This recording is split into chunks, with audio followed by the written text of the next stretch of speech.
Hello and welcome everyone to S.O.S. Brigade. That's supernatural and or spiritual brigade.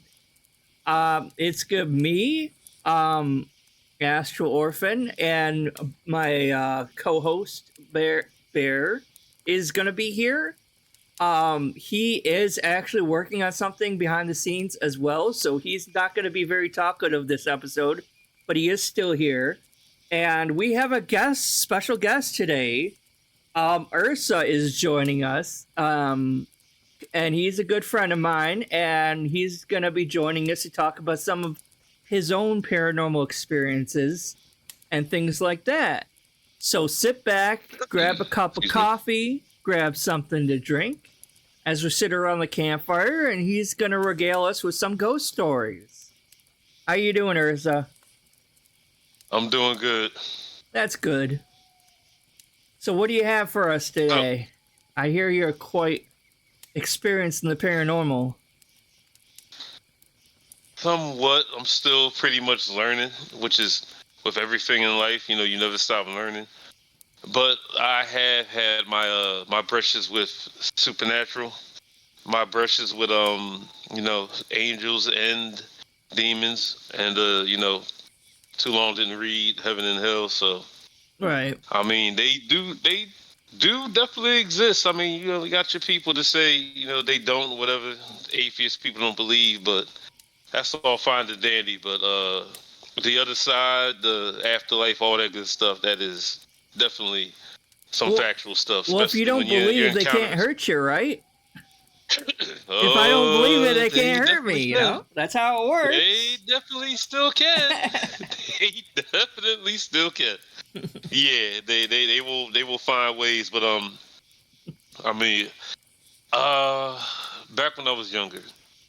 Now this is between 84 and 94, so 84 I would have been. Let me see.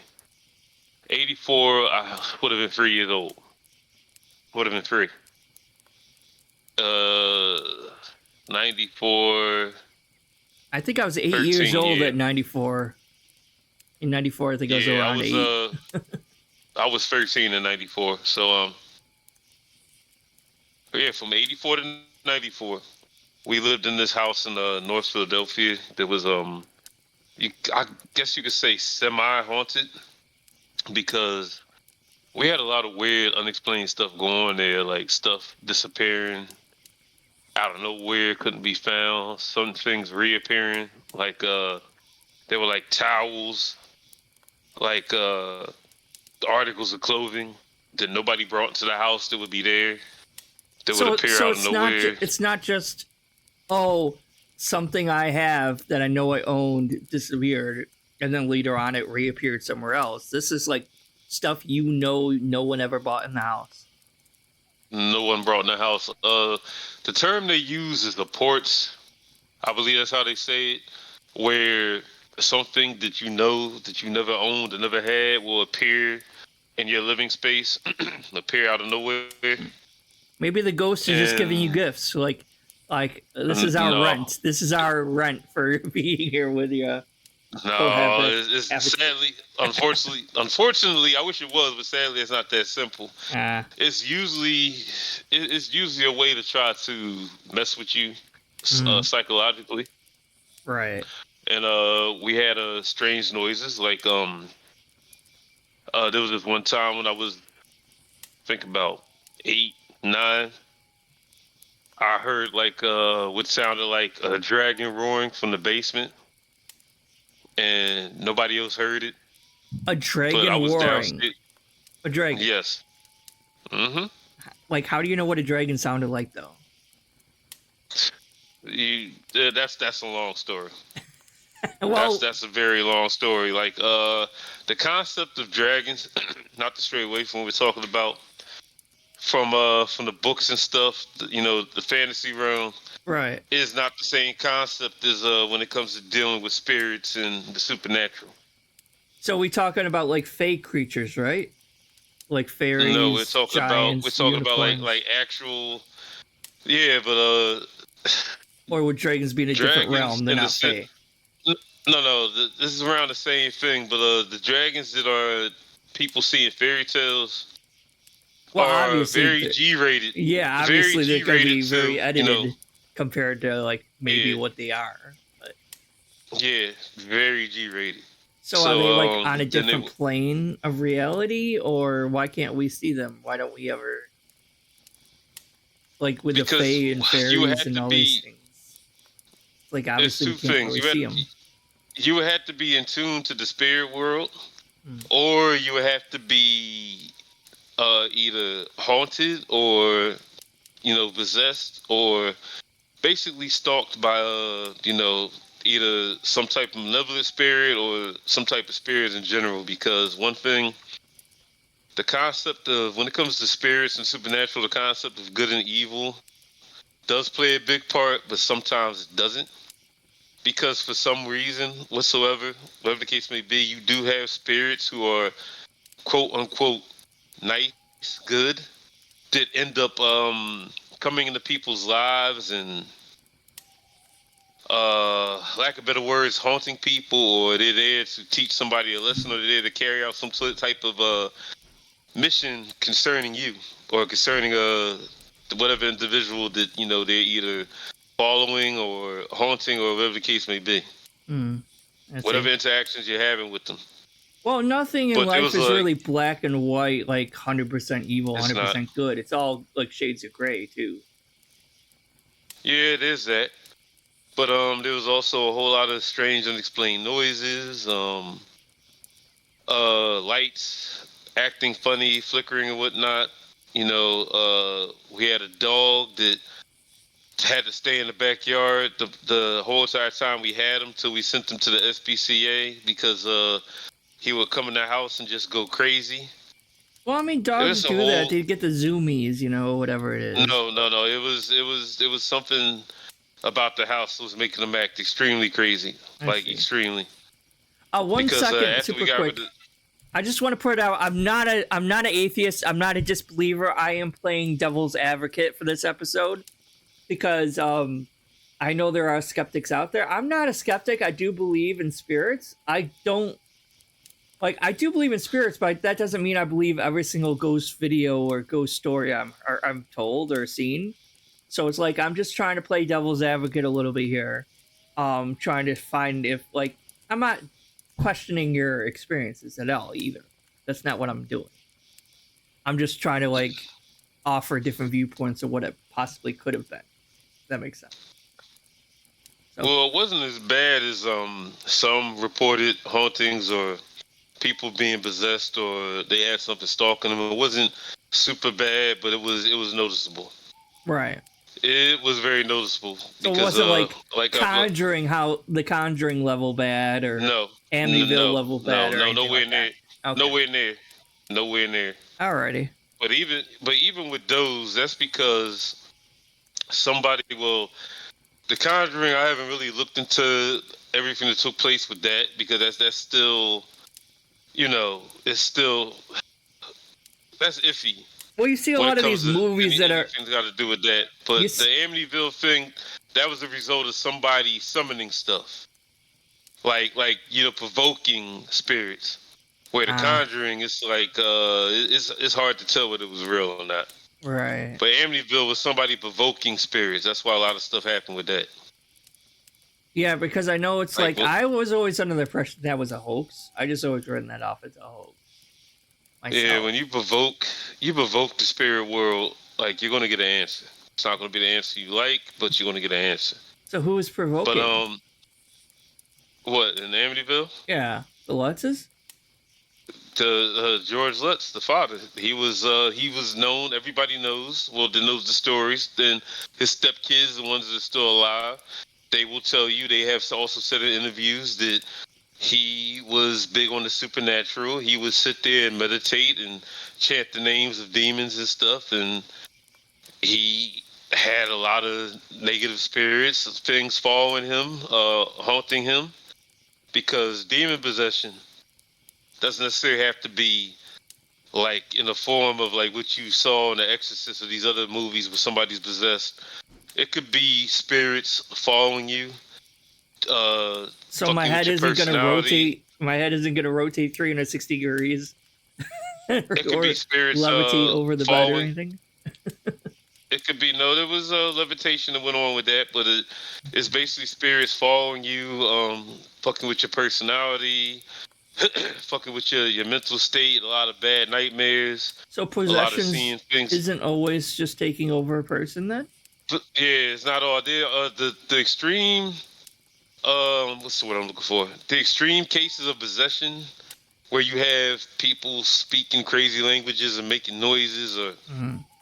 harming themselves and things of that nature, like acting wild and attacking people. Those are very extreme cases, and you have cases that aren't extreme where you just have something that's basically looking over your shoulder that you can't see, I and see.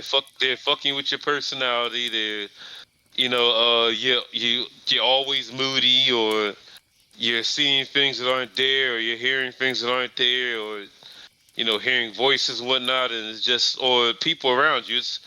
It won't necessarily fuck with your personality sometimes. It will fuck with the personalities of the people around you. It'll have people like start things with you, or like say negative things to you, or even do negative things to you out of nowhere Oh to try to wow. ruin your day, or take you out your character. Hmm. Yeah, because I've watched So some of yeah, these. Sorry, I don't mean to interrupt. go I've ahead. watched some of No, these go ahead. like supposedly based on true events, like horror movies, like The Exorcist and stuff like that. That was based on a real life case, Yeah, that supposedly, that happened. with like Roland That Doe, I happened. think, or whatever. And like I think if I remember, at least in the movie, I don't know in real life, like he was messing with like a Ouija board of some sort to I don't know. Like a lot of these cases, it's like they were like trying to like mess around with like some sort of Ouija board or trying some other game to contact spirits of some sort. Like a lot of them are like, oh, it's super cautionary tale or whatever. It's like, but it's Well, based the on a Ouija true board thing. story, but it's like 90% of The it's Ouija fake. board. No, not 90. Trust me, it's not. The Ouija board thing. That is a big factor, and some people will get an immediate response, but that immediate response is also to let you know, hey, stop fucking around. But some people just keep going, keep going, keep going. Then there's the people who using the Ouija board, nothing happens.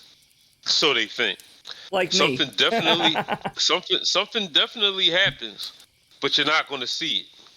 But it's going to happen in other ways. Like you may have out of nowhere, somebody may say something to you, attack you some way, be it physically, verbally, mentally, emotionally, something like that. A string of bad things. People say bad luck, but it's not bad luck. A string of bad things will start happening in your life, or things may happen at your job. Things may happen in your relationships. But how do you know People will just that's suddenly. not just actual like bad luck or whatever, karma or whatever you want to No, call it? if it's happening consistently, Hmm. if it's happening in a pattern that you notice, Hmm. that's them fucking with you. I see. Because If you notice, I've messed with Ouija boards quite a lot in my past. Because yeah, I you're gonna have to go ahead. because I wanted to see witness some sort of paranormal event. I was like, I want to see if this is real. I wasn't entirely sure, so it was like And I I've definitely advise you to stop that or cease doing that, because again, you might not see anything right then and there. hmm, If you don't get physical proof, you're going to get some type of proof by again certain things happening in a pattern that's always negative. yeah, And again, like that. because I think Go I ahead. did it like basically everything wrong that you can possibly do wrong with the Ouija board. I've done it with different people at different houses, like my friends' houses, with different people, just doing it by myself. Um, I bought an old wooden one from the 70s that was used and supposedly haunted on eBay. And I tried using that, and like every time I did it, nothing happened. It never moved. It never did anything. So I just assumed Ouija boards were kind of fake or didn't do anything because I never experienced anything. It would not move, or maybe it's just I'm like ghost proof because that's what I always thought I was. It's like, oh, I must just be ghost proof because I've done everything wrong you can possibly do wrong with a Ouija board. I even went so far as I left multiple Ouija boards out overnight without saying goodbye with the planchette on the board for multiple nights in a row without it, and I would wake up the next day and check it, and it hadn't moved at all. The planchett's still right where it normally is. And again, I didn't close the session, I didn't say goodbye or anything, and I left the planchette on the board, which is something you're not supposed to do at all. Apparently, it's like, oh, that's a big no-no, right? So like I've done all these things, stupid things, I admit, and like even with different people in different locations, so it wasn't just in one location because I don't think I have ghosts in this location. But like I went to different locations with friends, and like one of my old friends' houses supposedly was haunted, and we were having a sleepover, so we did a Ouija board together, us three, and it didn't move even then either. So it's like I don't know. It's like I never really experienced anything from that. I heavily advise against that.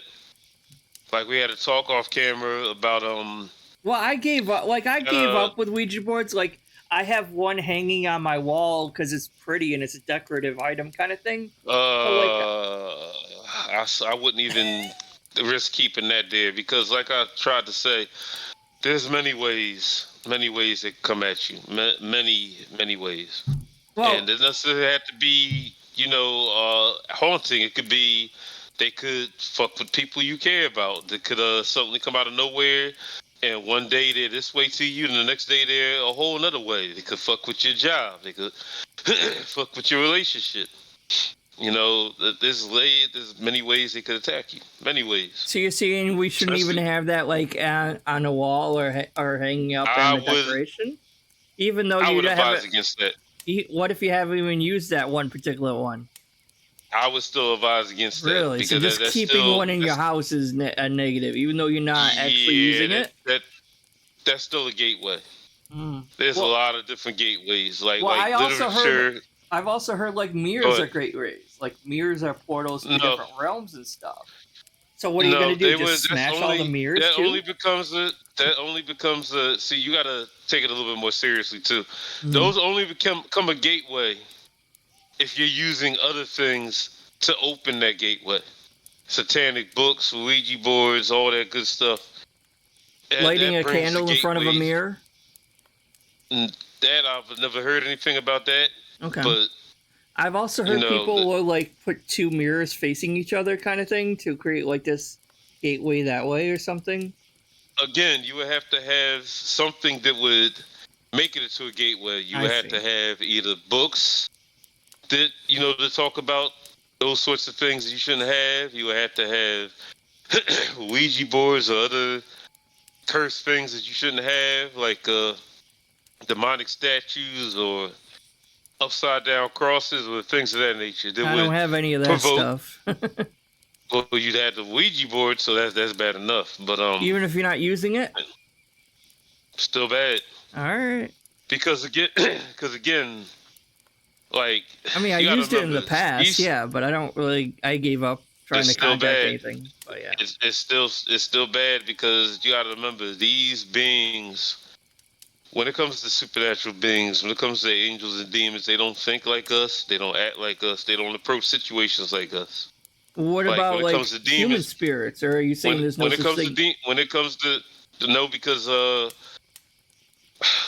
spirits, spirit, when you die, you're gonna go to one or two places. You're gonna go to the afterlife. So most spirits that people claim that they see of people who have died, no, there's not the people that died, because any spirit of somebody that died is gonna automatically move on to the afterlife. Now, if you see a spirit that may resemble somebody you knew, or whatever the case may be, it's not the person you knew. I It's see. something fucking with you. And what I was trying to say is, like, again, they don't think like us. They don't act like us. They don't see the world or the universe like us. We're dealing with beings who are way older than we are. They're all older than mankind itself. These beings have seen God's face, seen his actual face, been in his presence. Her actual So face. they're not, Well, you can't throw out random jokes. If you're gonna listen, No, you I'm gotta take some sorry. of this stuff seriously. All right, I'm sorry. Because that's another. See, I tried to warn you too. That's another way you provoke them. That's definitely a no-no. That's another way you provoke them, and bad things happen. And I know this for a fact because there was a point in time in my life. Because one, I'm totally against the concept of evil, the concept of Lucifer and his demons. There was times where I openly and foolishly I called out Lucifer. I called out his minions, and that's a no-no too. Mm. I mean, you can hate evil all you want, but calling them out, provoking them, that's definitely a no-no. Because again, bad things will happen to you. Bad things happen in your life. It doesn't have to be something that you see. You don't have to necessarily see demons or evil spirits or things moving or things in the mirror or ghosts or whatever. Again, it could be a random negative situation. Something that could happen in your life that's gonna fuck your day up, fuck your life up. Just mess everything up that's going on with you. All the positive turns negative. Like, there's not. I advise against provoking them because they don't think like us. They don't feel like us. And even if your intentions to see these beings, to contact them, to talk to them, are out of curiosity or maybe even 100% good, they still take that as, oh, like, no, like, you're not going to sit here and insult my intelligence and say, oh, you just want to make friends with me or talk to me or go on a date or picnic with me. No, like, because you want to see who I am or experience who I am, I'm going to now fuck with you. And just like when we talked off stream about this particular book that appeared in the Denzel Washington Fallen movie, I, a long time ago, had that same book that he had about the demons and spirits, demonology, this big, thick white book about nothing but demons and demonology, heaven and hell and stuff. Um, there's a passage in that book, and that's basically the only passage you need to know. Do not let them notice you, because there's a scene in the movie where Denzel Washington reads that same passage in the book. Do not let them notice you, for when you do, your life will be filled with regret. Now, the thing about that is, that's for heaven and for hell, because when you provoke the realm of the supernatural, when you provoke the spirit realm, like, the devil will attack you, or because you're being arrogant about it or ignorant about it, God will send, and there's passage in the Bible where he has, God will send angels or spirits to teach you a lesson. Now, the lessons that angels and spirits sent by God teach you are on a nicer level, a more comforting level, like a spanking from your parents or a spanking from your guardian type of level, but you'll survive it. You'll live to see another day. Lesson learned. But when it comes to the devil and Lucifer, demons, evil spirits, they're going to keep fucking with you till you either kill yourself, kill somebody, God forbid, or you get killed in some weird, accidental way. Yeah, Like, they will fuck with you. I can't say I've seen that movie before that you're talking about. Fallen, was it? I don't think I've seen that Yes, one. it came out in the 90s. It's a good movie. And it does talk about there is a fallen angel in that movie. There's actually a real fallen angel that appeared in the second war in heaven, because there's allegedly a missing book from the Bible called the Book of Enoch, where a second war between good angels and evil angels took place, where some angels that fell again after Lucifer fell, they fell. There was a second fall where angels came to earth with the sole purpose of mating with humans. Yeah, And I've heard of that book, and a lot of like ancient astronaut theorists use that book because it's like, oh, it could kind of be construed as like him being like abducted by aliens or something instead of actually ascending to heaven or something. I don't know. like I'm just some angels fell after Lucifer. They came to earth with the sole purpose to mate with mankind, teach mankind things that they shouldn't know or they were supposed to learn yet. and that's where I also And heard that like supposedly that like that's where giants came from too. It's like the giants, Nephilim, I think it was. supernatural beings, Hmm. possibly the dinosaurs. and a whole lot of the creatures that don't exist anymore or shouldn't Right. have existed to begin with. That's why the Great Flood happened Right. to erase all that. But provoking them, actually seeking them out, that's a no-no on all fronts because those types of beings are on this planet with us every day. They're here. They're surrounding us. People have guardian angels, but at the same token, there's also demonic forces. There's also negative forces that, given the opportunity, especially if you invite them in, or you taunt them, or you provoke them, they will attack you because a lot of people believe Lucifer wants people to follow him instead of following God. It has Lucifer, and they're wrong. Even churches preach that they're wrong. Like the Church of Satan. What's that dude's name? I forget his name, but Anton Levy or some shit like that. The dude that started Church of Satan, where you had people worshiping the devil, Satanism. They're under the misconception that the devil wants followers, the devil wants people worshiping him. No, that at one point in time when God created humans, Lucifer wanted, he didn't want to bow to humans or serve humans like God wanted him to. He thought that since the humans are mortal, they're lesser beings than we are, they should bow down and worship all of us. And God said, no, like, I'm the one that created all of you. They're going to worship me. You're going to serve them as I command you. And that's the end of that. So Lucifer went from saying, oh, he wants humans to worship him too, to fuck it, God loves humans. I'm going to kill or destroy or maim or manipulate or hinder every human being in existence, every Right. creature that God has made. So demons, Nice. negative spirits, Right. they don't want our worship. They don't want our friendship. They just want all of us dead and gone. Right. Can I say something? So like this, Go ahead. that's one belief. I know I've also heard somewhere, but I don't remember where I heard it.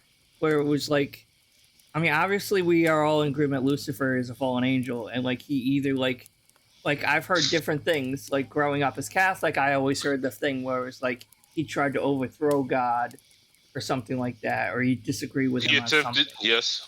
He Yeah. attempted to, yes, and Right. failed. And I've He also got his heard ass kicked by Michael. right, right. And I've also heard a few other theories where it's like actually like he wanted to like this is just a theory I heard. I'm not saying I believe in it. I don't even believe in the devil to be honest, but um I will get into my beliefs after. But I also heard a theory where it's like he actually was the one like he was obviously the one who tempted Adam and Eve with the apple because he wanted us to He be did. independent of God. He wanted us to not be subservient to God, but to be stand on the same level as gods and angels and stuff. So he tempted us with the magic fruit that would have given us infinite wisdom or whatever. And God obviously got pissed at that. But it was like Prometheus with a fire. It was like he's like because in Prometheus was one of the titans in ancient Greece, and he came to deliver fire to the humans so that they can sustain themselves to not have to rely on gods and goddesses or whatever, so that they can like be on the same level as the gods or something like that. And for that he was punished. It, So it was kind of like here's the similar thing. story. That's just a theory I heard. Here's the thing. Everything Lucifer has done, is doing now, has been for total destruction. He doesn't want humans on a level of God. He doesn't want to help humans. He doesn't want to show humans some truth that they're not supposed to know or some truth that they're going to learn thousands of years from now, hundreds of years from now, whatever. He just wants total annihilation of anything that wasn't in heaven that's seen God's face. Because no human alive has seen God's face. Because you can't see the face of God, you can't see the face of these beings and still live. That's a rule. That is a rule that's been around since the Old Testament. Like God said that to Moses, even when Moses he saw God's shadow. He was allowed to see the shadow of God. That was it. Like you can't see God's face and live. You can't see the complete. you can't see these beings completely like you would see another human being walking the earth and live. And if you Mm, do, you're either about to die or you're dying. right. So And that's another that's thing the I only wanted way to you're gonna. clarify super quick. There's two different types of Satanists. I'm pretty sure. One actually, like the Anton guy, they actually believe in Satan and worship him, and the other group is more just a group of atheists who try to like rally for human rights for everyone, like equal rights for everyone, kind of thing. So there's like two different And types. One believes in it, one doesn't. That's all. the sad thing about that, they are very, very ignorant. Because even with the dude Anton Levy and his Church of Satan, like you're worshiping Satan. You're saying you love the devil, but the devil doesn't love humans. Never has, never will.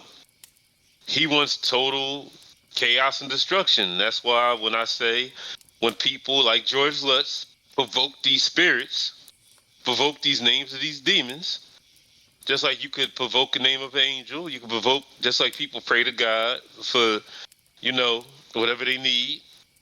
And it may not be when you want it, but it's going to eventually come. It's going to come when you actually need it. A miracle's going to come when you actually need it. People provoke the names of angels, and either it's for good reasons or it's for reasons where God's like, no, that's not going to happen, and you may need to be taught some type of lesson, and you're going to get taught a lesson. But again, the lessons that God teach people are merciful.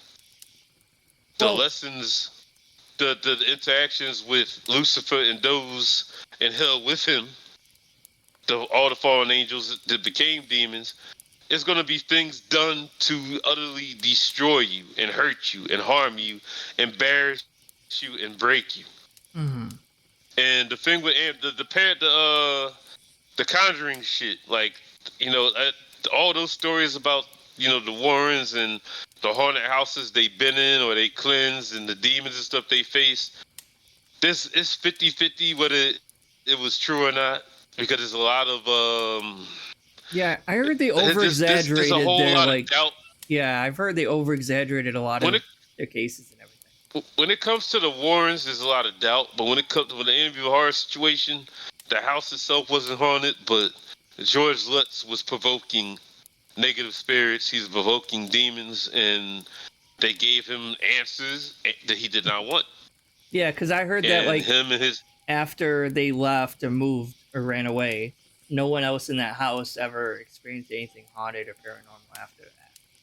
That's what I heard. they didn't. Right, but the They whole didn't. basis on the movie and the book is that the house was haunted. Oh, the house is a horrible house, and there's Nope. 15 different The sequels house, to it and all this other bullshit. So I'm like, okay. the house is not haunted because people have been in that house. People have taken videos in that house.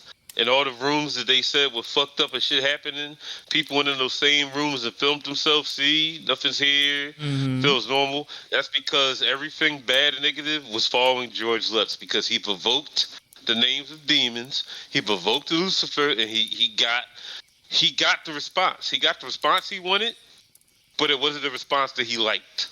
Now, can I ask something? A lot of Go people, ahead. like mostly teenagers or whatever, but for fun, will like, oh, play with Satanism or read a Satanist Bible or some other bullshit or witch's Bible or anything like that.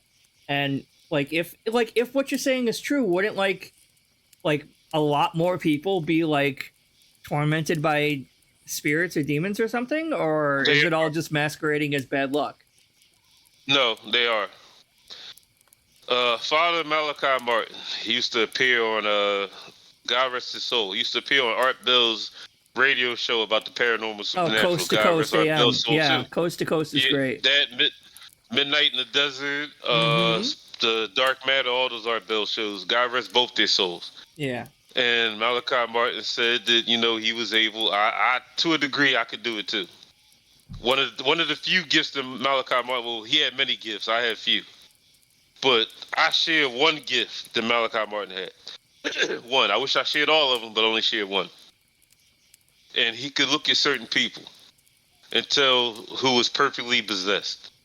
Meaning he could tell who had demons following them, who had demons upon them, or who sold their soul to the Mm. devil, literally and figuratively. to get whatever they wanted. And a lot of people do that on a daily basis, don't realize they do it. Those people who chase materialistic things, those people who chase the pleasures of sex, those people who chase the pleasures of narcotics and alcohol, or greed or lust or whatever, So you're saying those are the people could people who sell are their perfectly souls and not possessed. even realize it? Or are you talking about Yes. possession and not realizing it? No, they can sell their souls and not realize it. I When you see. play something like the pleasures of the flesh or alcohol or narcotics or money or material possessions Hmm. above the one true God, or above helping your brothers and sisters in humanity, or above yourself, or Hmm. above, you know, just being a good human being in general, you could become possessed that way. Because most books are demons, demonology books. A lot of these evil spirits, a lot of these fallen angels became representatives of all the negative aspects in the universe. There's a lot of demons who represent lust. There's a lot of different forms of lust. Like there's demons that represent just people who are obsessed with sex in general. Then there's demons who represent people who all they want to do is rape somebody, or people who molest kids, or there's demons that Yeah. represent people who are greedy, just want money, people who rob and steal. That's all they do. So Or people who did. Go ahead. sorry. No, so like why not do this on the fly? I sent you a picture of me. Do I look, can you use your gift and see if I'm okay? Oh, I've seen your picture before. I mean, to be honest with you, I would have to see you in person. Oh, I see. It's an But in-person thing. I gotcha. yeah, I would have to see you in person. Like But reading someone's aura. I don't think you can do that really much online either. I gotcha. from what you told me, like I said, like the stuff that I advised you to not to do, or the Well, books I advised you I'm not to not go after. doing that anymore. Like I haven't used the Ouija board in a couple years because I gave up on it. You know, this was a while ago. Oh yeah. And the ones you still have left, you should get rid of them. That's just a friendly advisor from somebody who cares about you as a friend. Get rid of them, because those are definitely gateways. And Even if you never again, like used they them, don't. huh? They're still gateways. All right. And an attack doesn't have to happen automatically, or right then and there. The attack could happen years from now, days from now, months from now, minutes from now, weeks from now, whatever. So just to And it's clarify, not all. sorry, go ahead.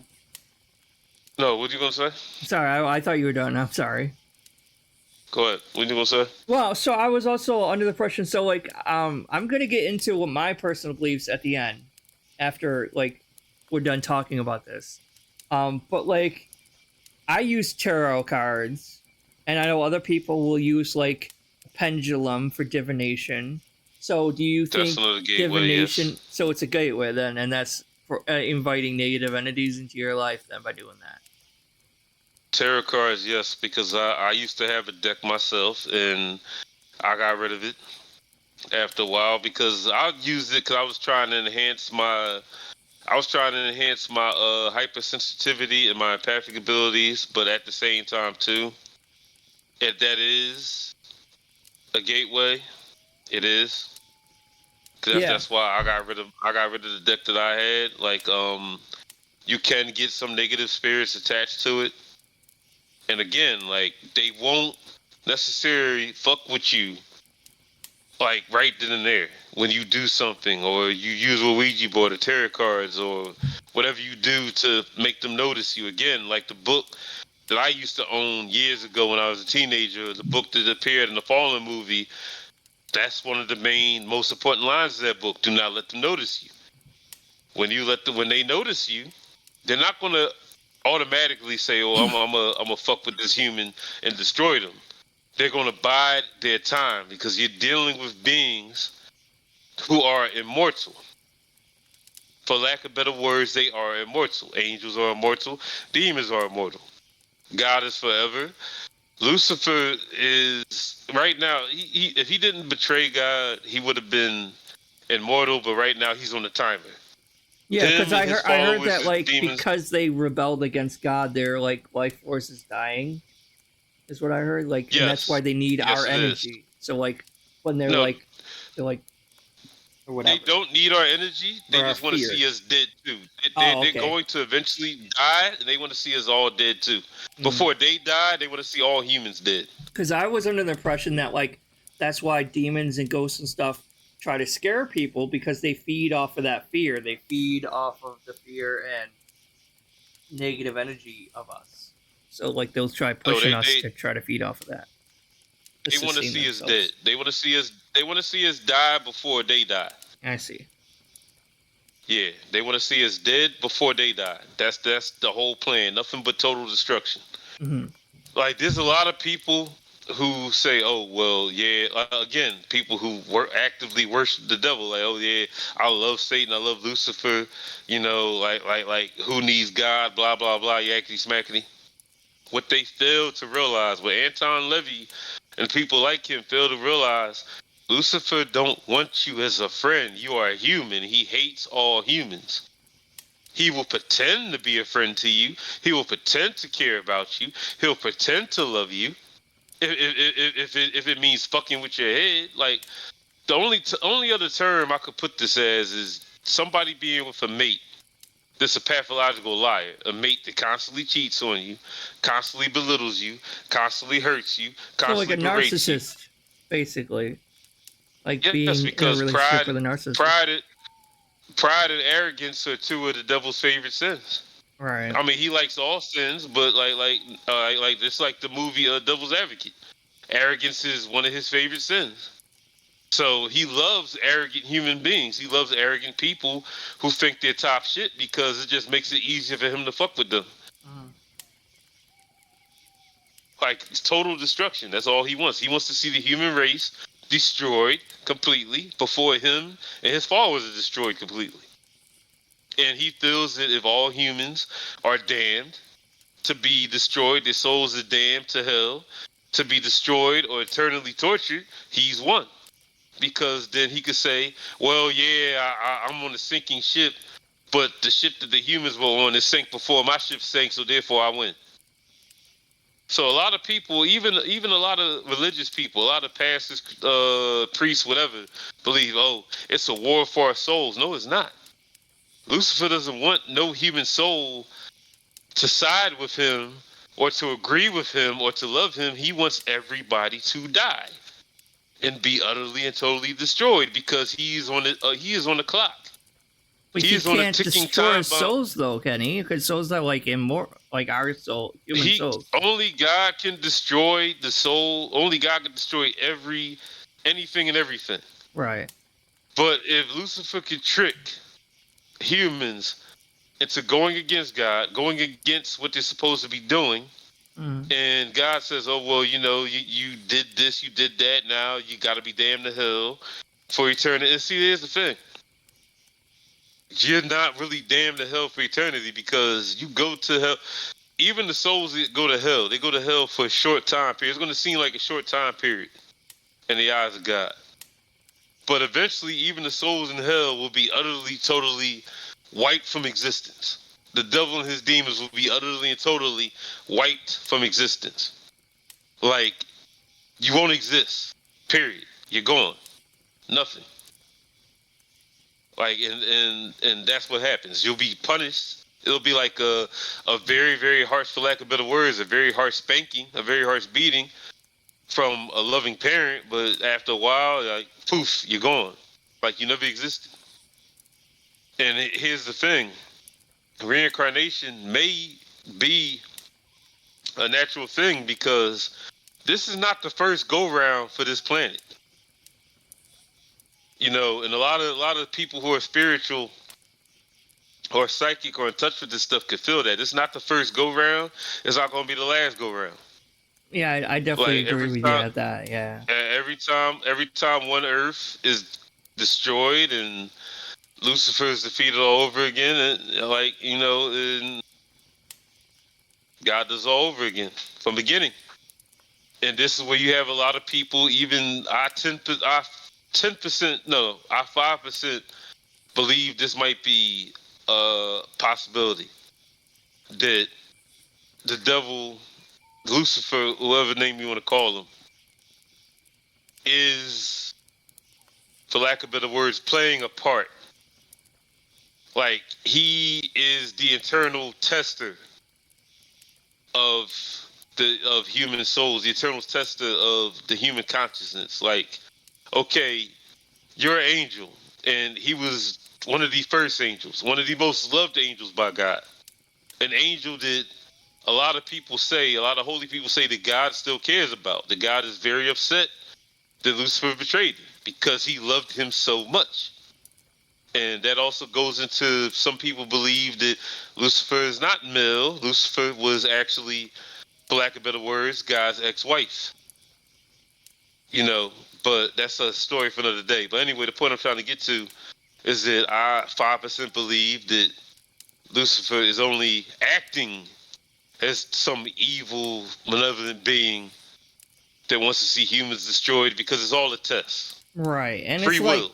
yeah, and it also was like a like in my head, it's like more of like a cosmic balance. You can't have good without having evil. You like everything has to remain in balance. So like God couldn't exist Like, without the opposite. You know what I mean? the best way I could describe this, like this, is like the whole thing with Willy Wonka and the Chocolate Factory. Like how Slugworth was trying to get the kids to give him an everlasting gobstopper, and at the end of the movie, it turned out that Slugworth was working for Willy Wonka. Right. Yeah. So to put it in those terms, God, Lucifer is an adversary, but he's an adversary only because he is playing a part, for lack of better words. He's acting out a part, testing humanity for Mm. God. And if humans fail, that you're going to be tortured in hell, then after a while your soul is gonna be utterly destroyed like it never existed. And at the end, after when you die and you've done all you either done evil deeds or good deeds, okay, that's like they say in the Bible, well done, my good and faithful servant, you're going to heaven. Or if you didn't do those good deeds, and it's like, when Jesus says, depart from me, I know you not, you're going to see God, you're going to see the Trinity, and you're going to see the devil sitting there like shaking his head like, see, you failed the test. So, like there's And I know like 5% of me believes 5% of me believe that that could be. right. And it's like I know in some cultures because He's dead now. I was born, huh? George Lutz has been dead for years, but Right. like I said, failing the test like George Lutz did is doing stuff that you're not supposed to do, and and when you die again, you're gonna see everything that I just described. Like it's damn. Now I'm lost for words. George Lutz basically failed the test. He Right. provoked these evil spirits. He provoked these demons, and they were fucking with him. Mm. The devil was fucking with him, and in turn, they were fucking with his family. They were fucking with his stepkids. They were fucking with his wife. And even after a while, after they fled that house, claiming the house was haunted, when really the house wasn't haunted, just that there was some evil spirits following George Lutz. Him and his wife got a divorce. So of course they were her kids. They were his stepkids. So the kids went with the mom. All the kids went with the mom because that was their natural mom, and their dad was still alive anyway. For a time. So he eventually passed away. So when she divorced George Lutz, when Kathy divorced George, her and the kids, they were cool. No spirits, nothing fucking with them, nothing following them. And the spirits didn't stop fucking with George Lutz until after he got baptized again, got saved again, found God again, then the spirits stopped fucking with him. All right. Can I say something really quick? Go ahead. Sorry. It's just so growing up Catholic. I know like all like so we got Christianity, you got Muslim, and you got Judaism, and they're all worshiping the same God, the Abrahamic religion, or whatever. And I know They're in all worshiping the same God. They just call him different different names, names, but exactly. that also comes that could be traced back literally to the Old Testament and the whole Tower of Babel, where mankind was speaking one language, Right. and they said, "Well, let us build a tower that reaches the heaven, so we could go see God and the angels." And God came down and did a great confusion, and everybody had different languages and whatnot. Right. So now, because everybody has different languages and different cultures, they're all interpreting the same God differently. And that could be argued for all religions in general, honestly, even the ancient Yes, ones. everybody's interpreting God differently. Right. They are. So it's like the And whole, that's like, because as that someone goes back likes to to the say, Tower of Babel. there's a grain of salt, there's a grain of truth in all of this. But Yeah, like I know that like Judaism, like they believe like you go to hell for you go to hell for as long as it takes for you to like be punished for the sins that you committed, and then but it's a temporary sentence.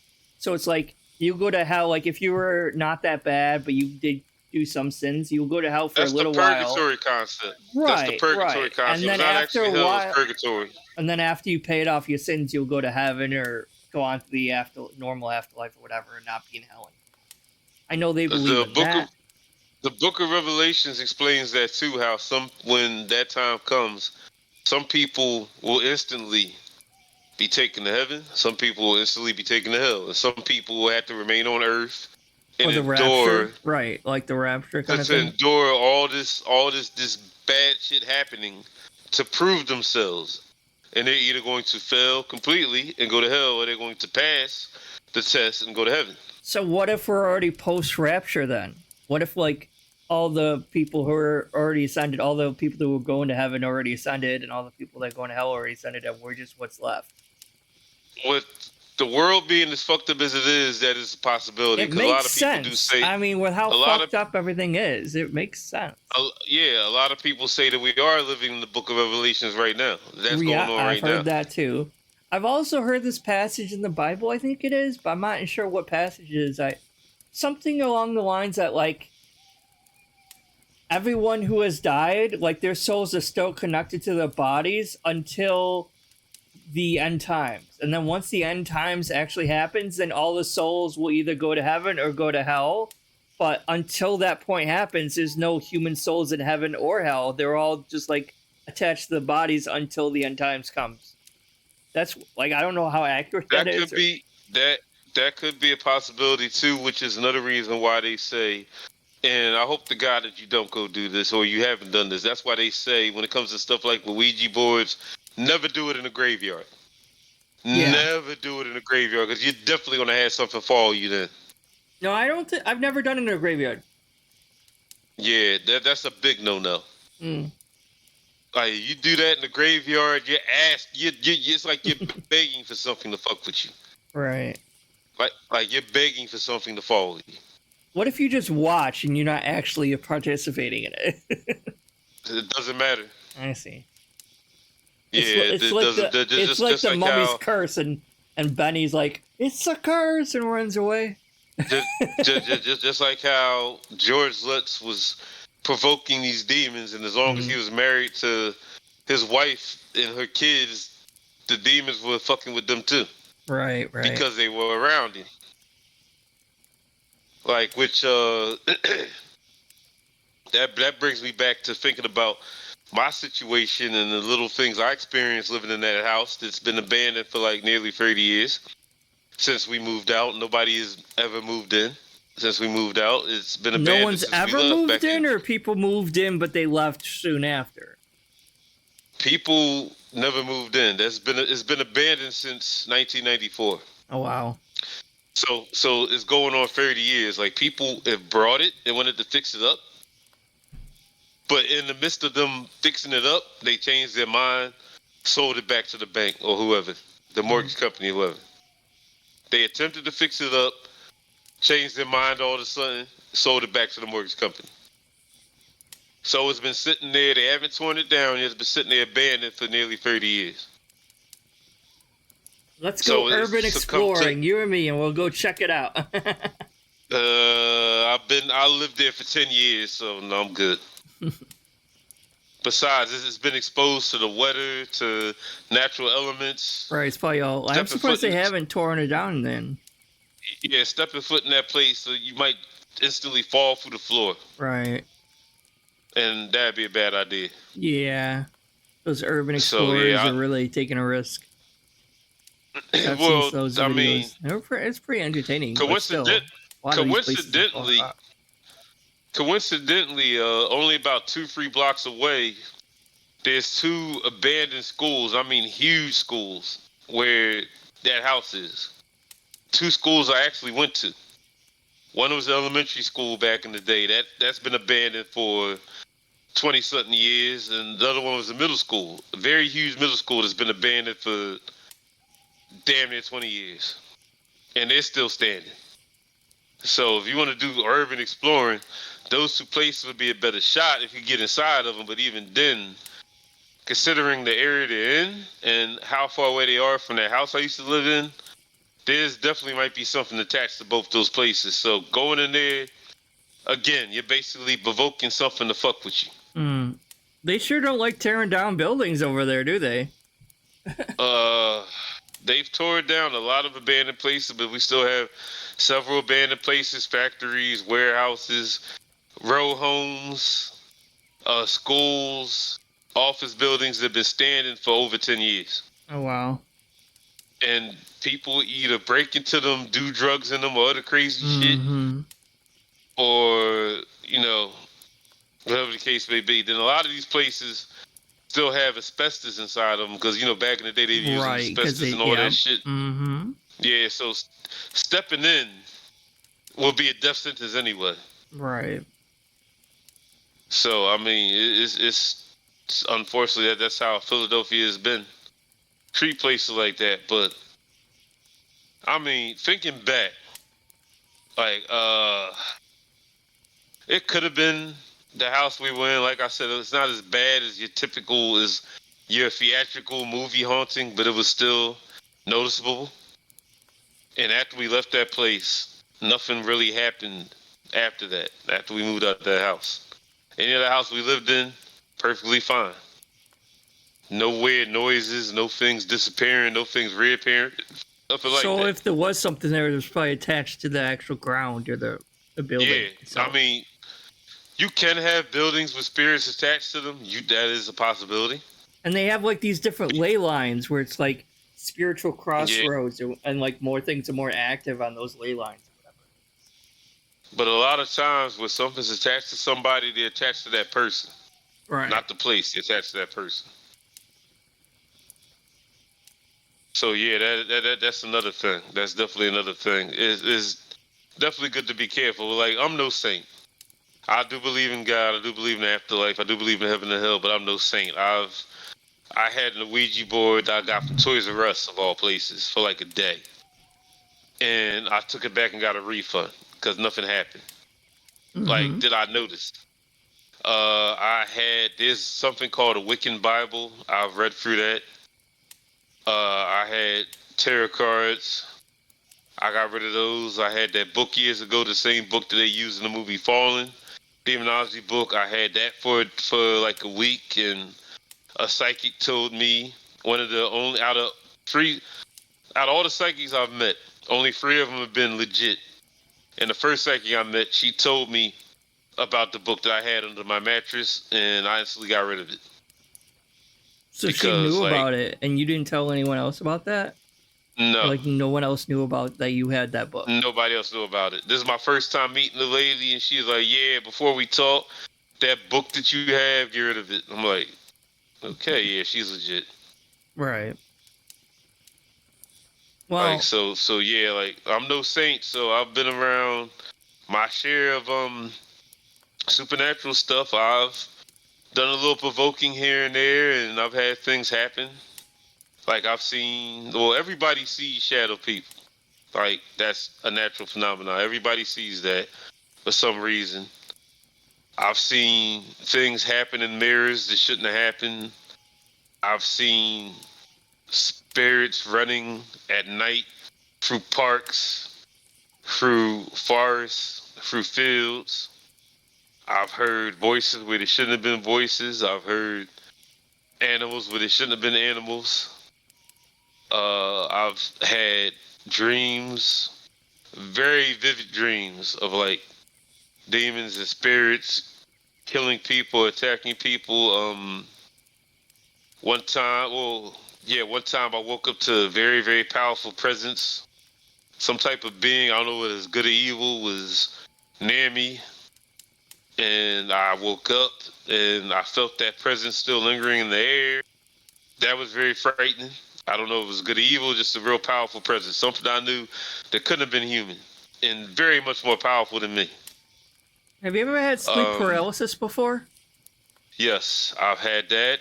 And I've had that was done by a succubus because at the time, like I really, really wanted to meet a succubus, and it didn't happen around the time where I wanted to. But when I wasn't thinking about it, it happened, and sleep paralysis, and it was a female being of sorts. They had a hand on my neck; it was holding me down, and Oh wow. speaking in an ancient languages I didn't know, and laughing at me, and the it didn't that situation didn't stop until I said in the name of Jesus. Once I said in the name of Jesus, it stopped, and I was able to wake up fully.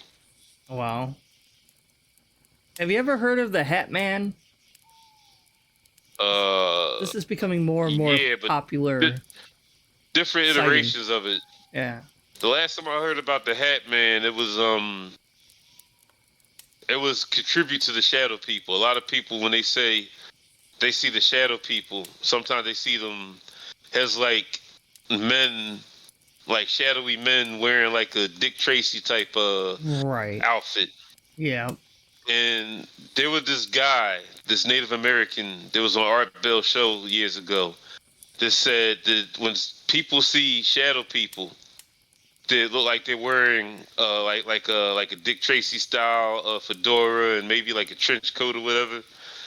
Those aren't shadow people. Those are the Men in Black. And the way he described the Men in Black are the American government's basically paranormal assassins. Like some government experiments that they're doing that only a few people know about involve them somehow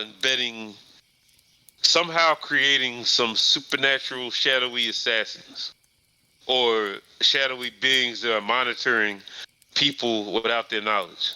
And you catch glimpses of them, and that's it. I see. Because I've heard Like, that it was like the Men in Black were like more like aliens that were working for the government or something along those no. lines. Well, the story goes it's supposed to be beings with a mixture of alien technology, human technology, and supernatural sources, supernatural means. Right. And they're monitoring people, without their knowledge. And they do like all things that wasn't created by God. They slip up from time to time, and you catch a glimpse of them, but you're only going to catch a glimpse of them, and that's it. Hmm. Or you catch a glimpse of them because that means you're too close to the truth, and that Yeah. glimpse is supposed to be a warning to back the fuck off. Yeah, because that's what I heard. It's like anyone who's like looking into this kind of stuff, usually at UFO stuff, but Yeah, like how there's this story I heard years ago, like saying when Bill Clinton first got into office, he was real interested into wanting to know what the government has on like extraterrestrial life.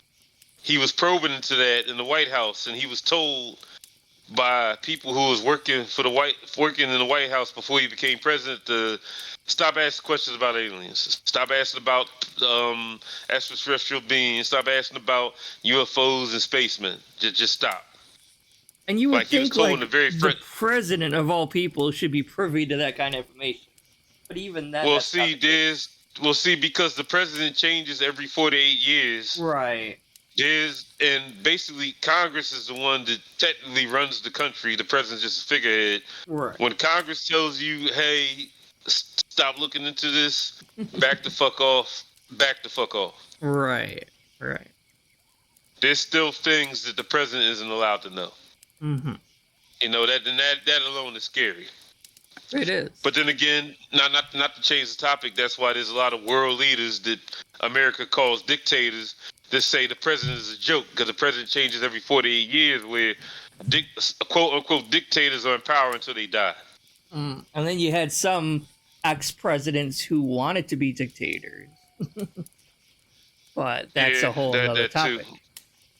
So, why But don't yeah, I go and tell you some experiences I had in the past, and then we'll continue.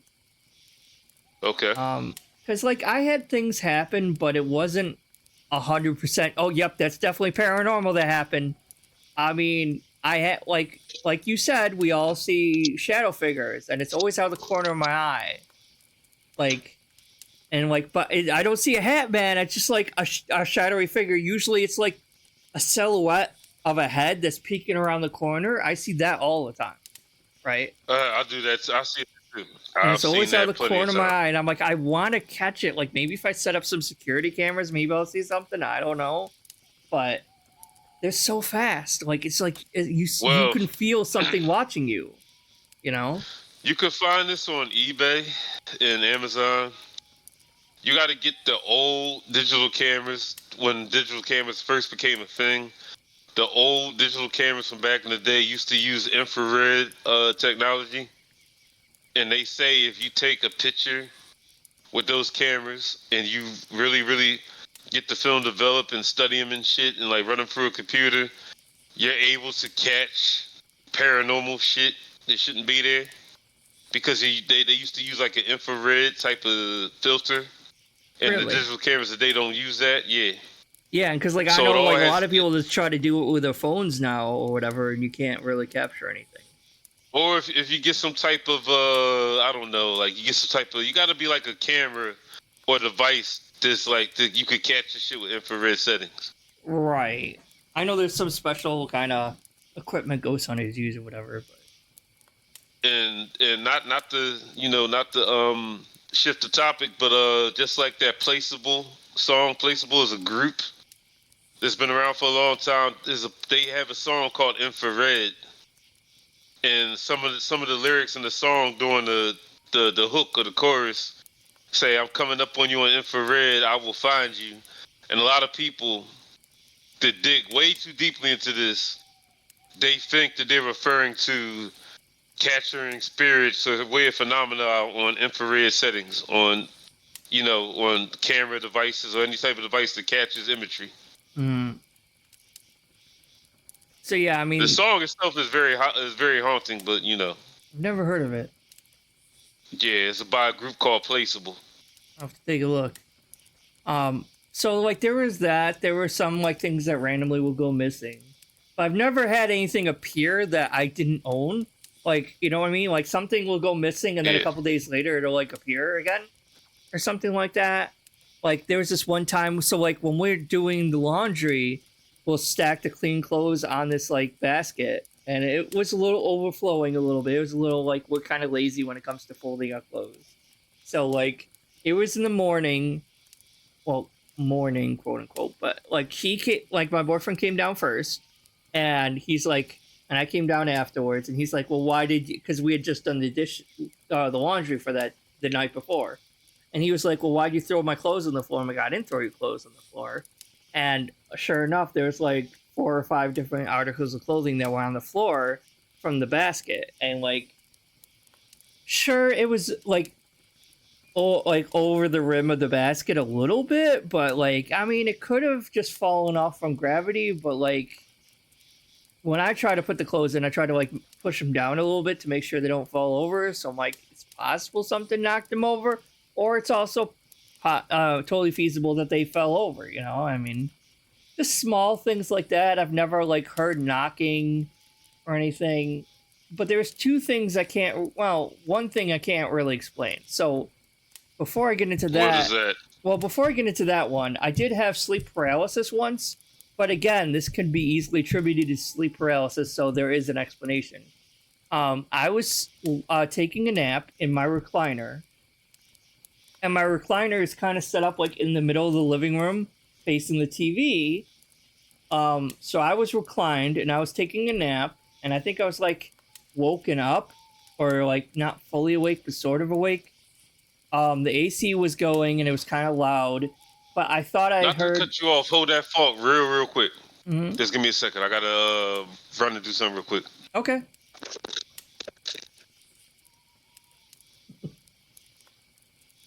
Sorry about the interruption, guys. It's all right. You'll be right back.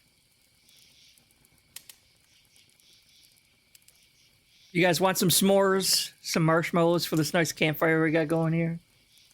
I could sure go for a s'more. I haven't had s'mores in ages, but I don't really go camping anymore. Like, I, I'm not a big fan of sleeping in a tent.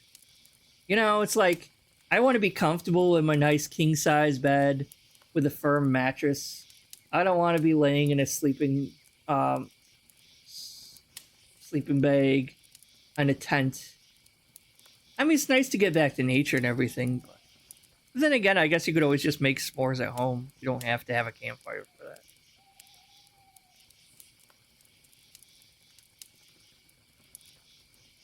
Plus, I don't really have a whole lot of people who like go camping that I know of either. Or if they do go camping, it's just like in an actual campground, which is kind of like a neuter version of camping. It's not. It's not like actually out in the wilderness. It's like a pedicured like campground area where it's like what's the point of camping? Because at that point you're just camping in someone else's like backyard. At that point, that's what it feels like. It's not like this picture here, this video, where it's like actually in the wilderness. This no, like it's more like mowed grass and oh, here's your campground. I'm like, that's not a campground. That's just fucking a backyard that someone has in the woods. All right, I'm back. I'm sorry about that. That's all right.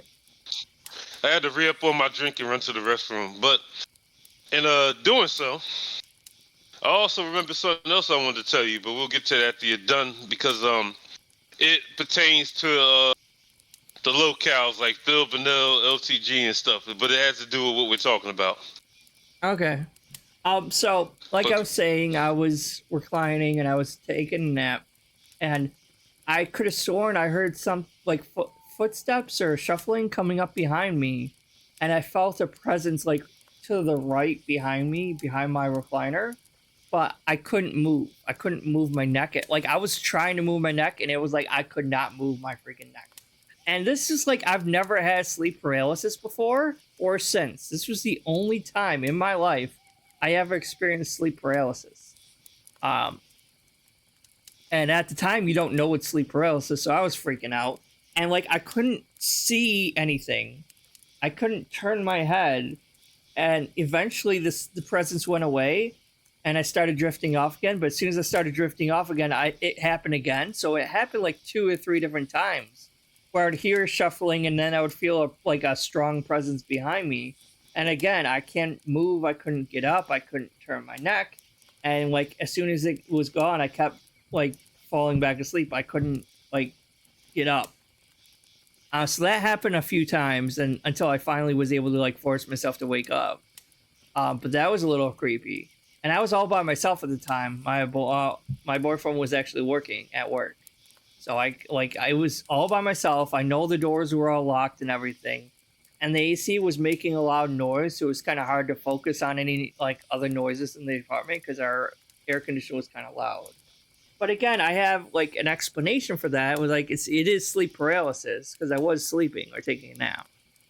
So the only thing that ever happened to me paranormal wise that I cannot explain, and I think I mentioned it before on this podcast, but I'll reiterate obviously for our guests.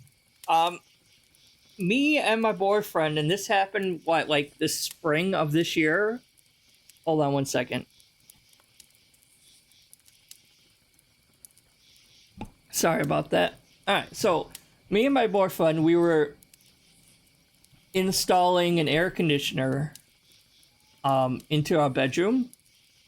So we have our bedroom and the window, and we're putting the AC on, and I think it was already in at the time, and the hallway light that like so upstairs we have a long hallway. Our bedroom's at the end, and at the other end of the hallway is the spare bedroom, the second bedroom, right? And the lights were all on everywhere. This was in the evening, but it wasn't super late. I want to say maybe like 8, 9 o'clock, something like that. Um, and I was talking to him. He was facing me, which was facing the wall, and I was facing him. But I also had a good, so I was facing the hallway and everything. And while we were talking, I was staring straight ahead because I was just like looking around while he was talking, and I saw a shadow, and the shadow was like up against the, like it was being cast on the wall of the hallway. It wasn't like a 3D object that was like in the middle of the hallway. It was being cast up against the wall of the hallway. And as soon as I noticed it, and this is not out of the corner of my eye, because like, oh, it's a shadow person if it's like on the corner of my eye. No, I was staring straight ahead at this thing. It was not like, oh, like it might have been a trick of my eye. I was staring at it. And then after I looked at it, like it moved really fast across the hall into the spare bedroom. So obviously I like chase after it, but I didn't, it was gone. But that wasn't just like, oh, a trick of the light or out of the corner of my eye. This was like dead on looking at it. And that's the only thing that I can't really explain. And like it seems like it happened so fast, but like, yeah. I mean it probably did, but it was at least a couple seconds. I don't think like a trick of the light would have been like microseconds, not how, I don't know. I don't see how that could have been like a trick. I know I saw something. And that was the only thing that I can't fully explain. But that was what? That was in spring of this year? But that's the Well, only real experience I had that I can't fully explain away. I haven't had a whole lot of paranormal experience. these shadow people out here, for the most part, are harmless. The Native American gentleman, Thunder Strikes, his name was, that was on Art Bell's. Art Bell's old radio show back in the day. He claims that the shadow people, in the sense, there's like different levels. You got the Men in Black, which is a no-no that he refused to talk about. This is a guy who was in the military. This is a guy who is an avid gun collector. I don't know if he's still alive or not. He might be. I got to look him up. And he did write a book on the shadow people and spirits and the fae and stuff like that. I got to look that up too. And he wrote a book on like meditation and, like becoming more spiritual and entwined with this stuff. He said the shadow people are basic. Everybody sees them. Then he said there's another form of shadow people. If you see like a shadow being with like glowing eyes, that's more of a malevolent, evil spirit. That you gotta, if you see that, you gotta get like a cleansing or you gotta do stuff to like ward it away from you. Then he said there's the Men in Black. When you see the shadow people with the fedoras and the trench coats looking like a shadow of Dick Tracy or some shit, he refused to outright talk about those. And if you got like a Native American shaman who was in the military, who is of an astounded age, who is clearly brave and fearless, but they sit there, they say they refuse to talk about the Men in Black. Yeah, it makes you start to wonder. Yeah. I mean, I wasn't Like, afraid when I witnessed it. I wasn't like overcome with negative emotions or fear. Or well, anything. again, Just... you didn't see one with a fedora, or you didn't see one that had glowing eyes. Right, so exactly. Yeah, you're cool. But yeah, but he said if you see the typical shadow beings, you're technically cool. Mm-hmm. But again, like he said, if you see like the ones with the glowing eyes, or even the ones with fedoras or whatnot, case may be, yeah, you're in trouble. Right. But I mean, as far as that's concerned, when it comes to the things like of that nature, that made me think earlier when we were talking about possession. Now, to shift the topic to the locales that we usually talk about and where the tracks is of that, and we know other people they talk against them, like the Dark Side Phils and the low tier guys and the Wings of Redemptions and the Review Tech USAs and the Chris Chans and the so forth so on. Those are perfect examples of possession right there. And I'm gonna tell you why, because I did take another look at the picture you sent me, and I didn't fib to you, but it's just that I didn't trust myself to be able to do it completely. But looking at your picture, you're technically okay. But like I said, the warnings I gave you, just be careful not to provoke or summon anything or let them notice you, so to speak, because then you'll be in danger. Okay. But if you look at somebody like Phil, Phil, this he definitely has something, for lack of better words, looking over his shoulder because he's greedy. He's There's no other word for it. He's greedy. The man clearly does have money. The man clearly does have an income coming in. He's greedy. He's overly greedy. He's definitely So the definition of a few seven deadly sins, not just one. Like you yeah, got sloth, you got greed, you got no, he gluttony. no he no he's greedy. 100%. Cause I brought this up in Aquatil's chat before. One person agreed with me, and they was spellbound and shell shocked when I brought up this comparison. Phil he's greed. No ifs, ands, buts about it. He's all greed. Uh, Low tier God is vanity. He's pure arrogance. Pure arrogance. Mm-hmm. EDP is lust. Like him going after these underage girls, he's definitely lust. Um, Wings of Redemption is sloth. All the way. All the way. And you have some other locales out here that this, gluttony and all the other Amber ones. Glen, Foodie Booty, they could all be gluttony. Yeah. So there's definitely something with these people. There's something either attached to these people or following these people.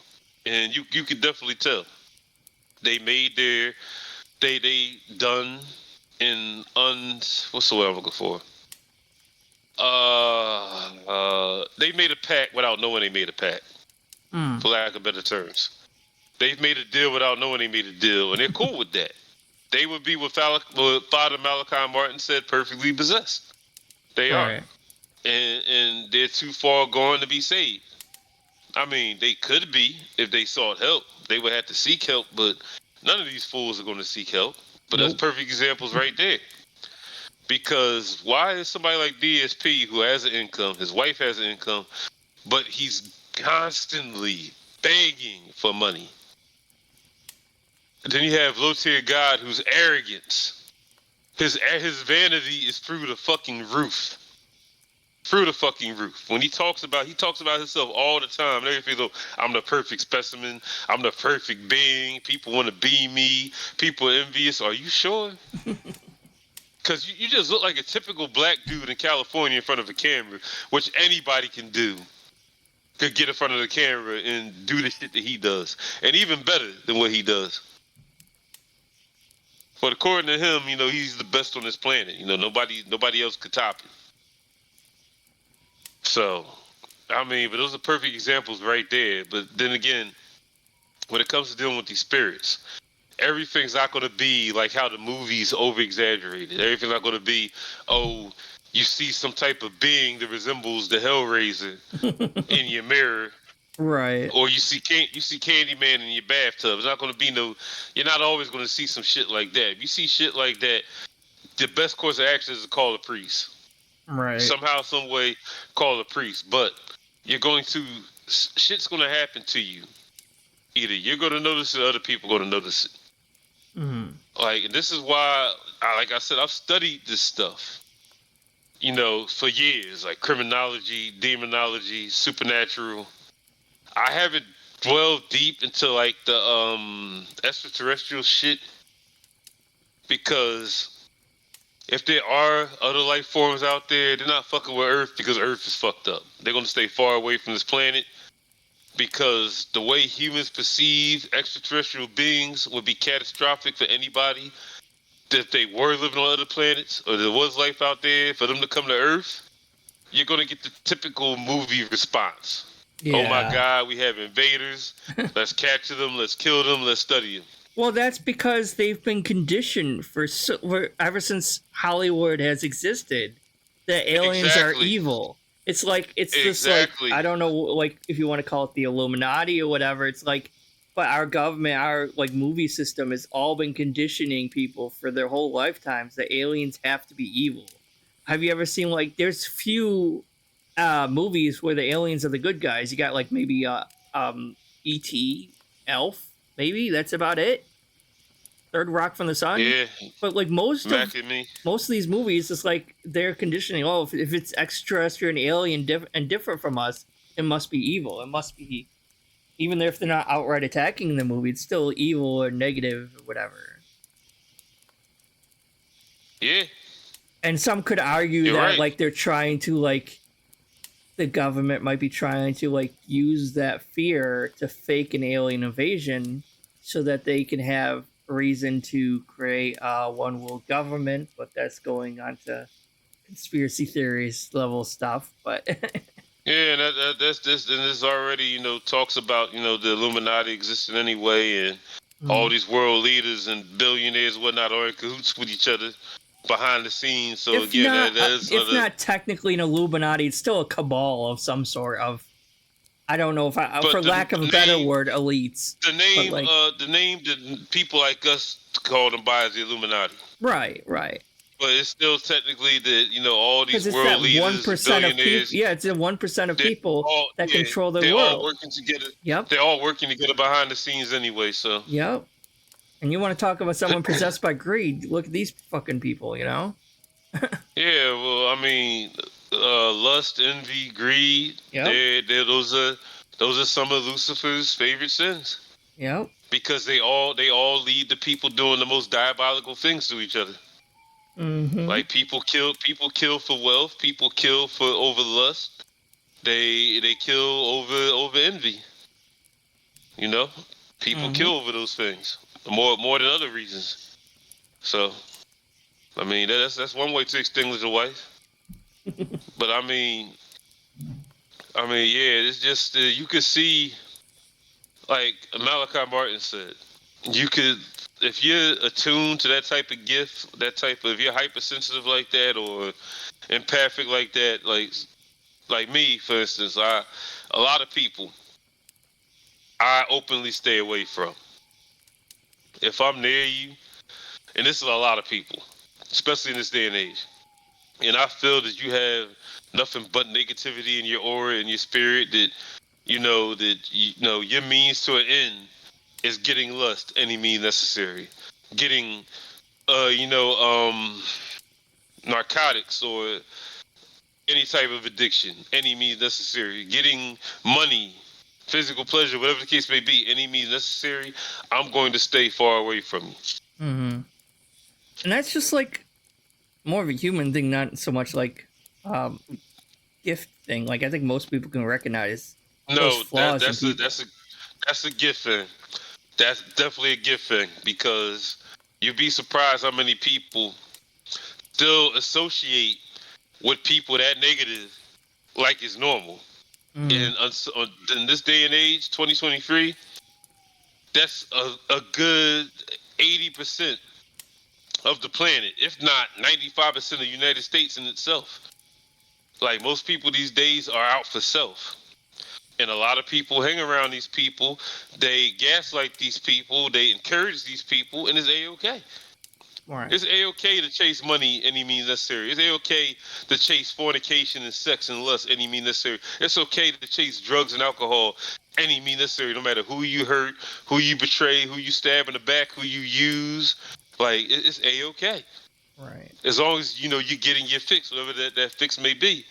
But from the spiritual standpoint, what a lot of people don't see, it is these, but they see, the scientists want to say, oh, they just, and the doctors want to say, oh, they just have mental issues, they just have psychological issues.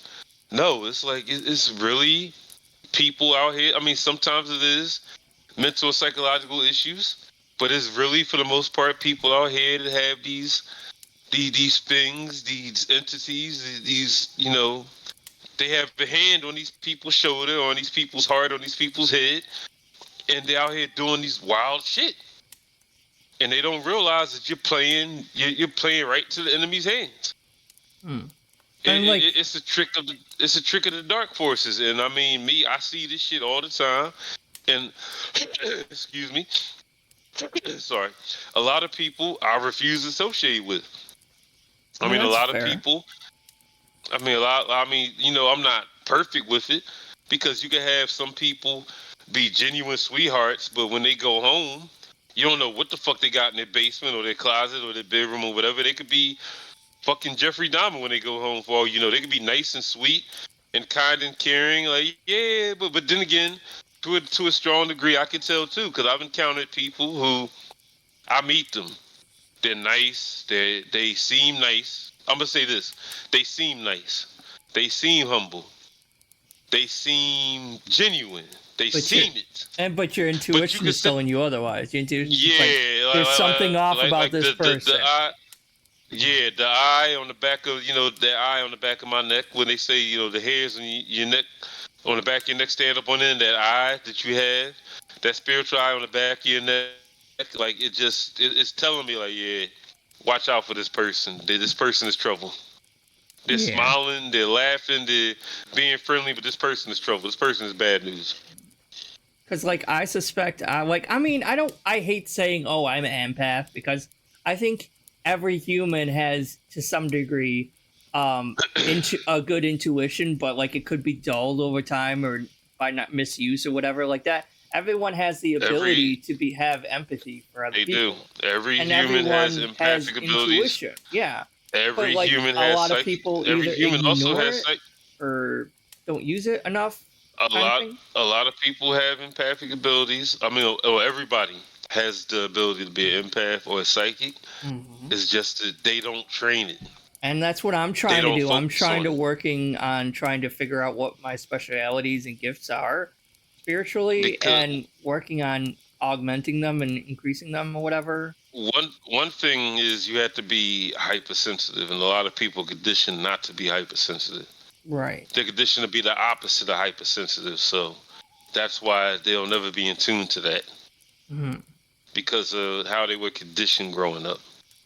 Right. So, but I mean, for those who are hypersensitive, for those who are in tune to this type of stuff, they'll see a lot more than what other people see.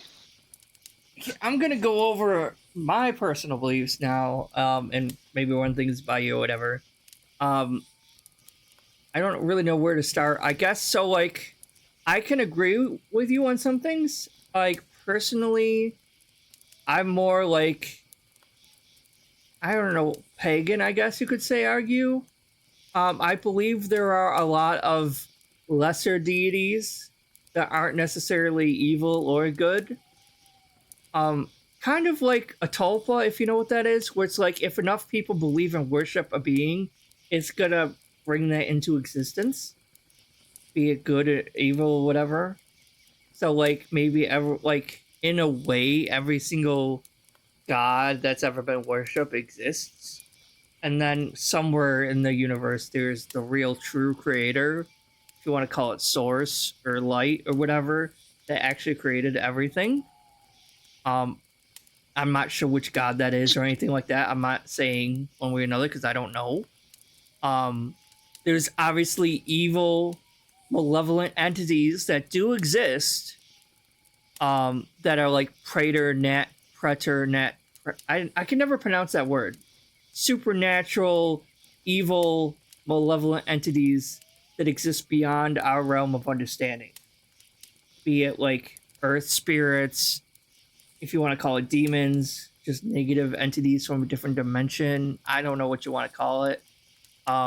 Extra dimensional beings, I guess you could say, from a place that could be similar to hell.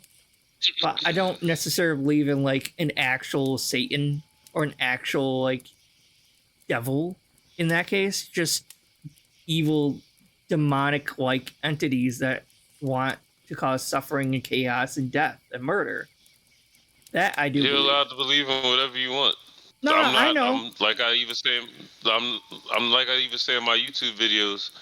I'm not here to force anything on somebody, change anybody's mind, tell anybody you should live this way. The right way to go is this way. I'm not here to do that. No, I I believe in what I believe understand. in. I believe in what I believe in. You believe in what you believe in. The only thing I will ever tell you is to just be careful what you put your hands on or what you put your mind to. Be careful what you have around you, who you have around you, and be careful what you have in your house or what you dabble in or what Right. you research. Because, again, spiritual attacks, the way they operate, you're not always going to see or experience it in the way a George Lutz may have seen it, or the people, the real people who, involved in the real life conjuring shit, if that even did happen, or anything that the Warrens claim they saw and experienced. You're not going to see that Hollywood type of shit or that Hollywood level of, oh my God, there's really demons or ghosts here. You might not see it that way, Uh, but depending on what you get, put your hands on, put your mind to, or whatever you do, it could affect you in different ways. right. Anything that's gonna anything that's gonna make you cry, make you angry, make you hate yourself, make you hate people, make you want to kill yourself, kill somebody else, or is gonna lead you to getting killed by somebody, that's what they'll do. Mhm. And like I I mean, said, they'll like do I. stuff like you could like you could be at work, for example. You could be at work, right? Mhm. And a coworker that you've been cool with this whole entire time all of a sudden has the nastiest attitude towards you.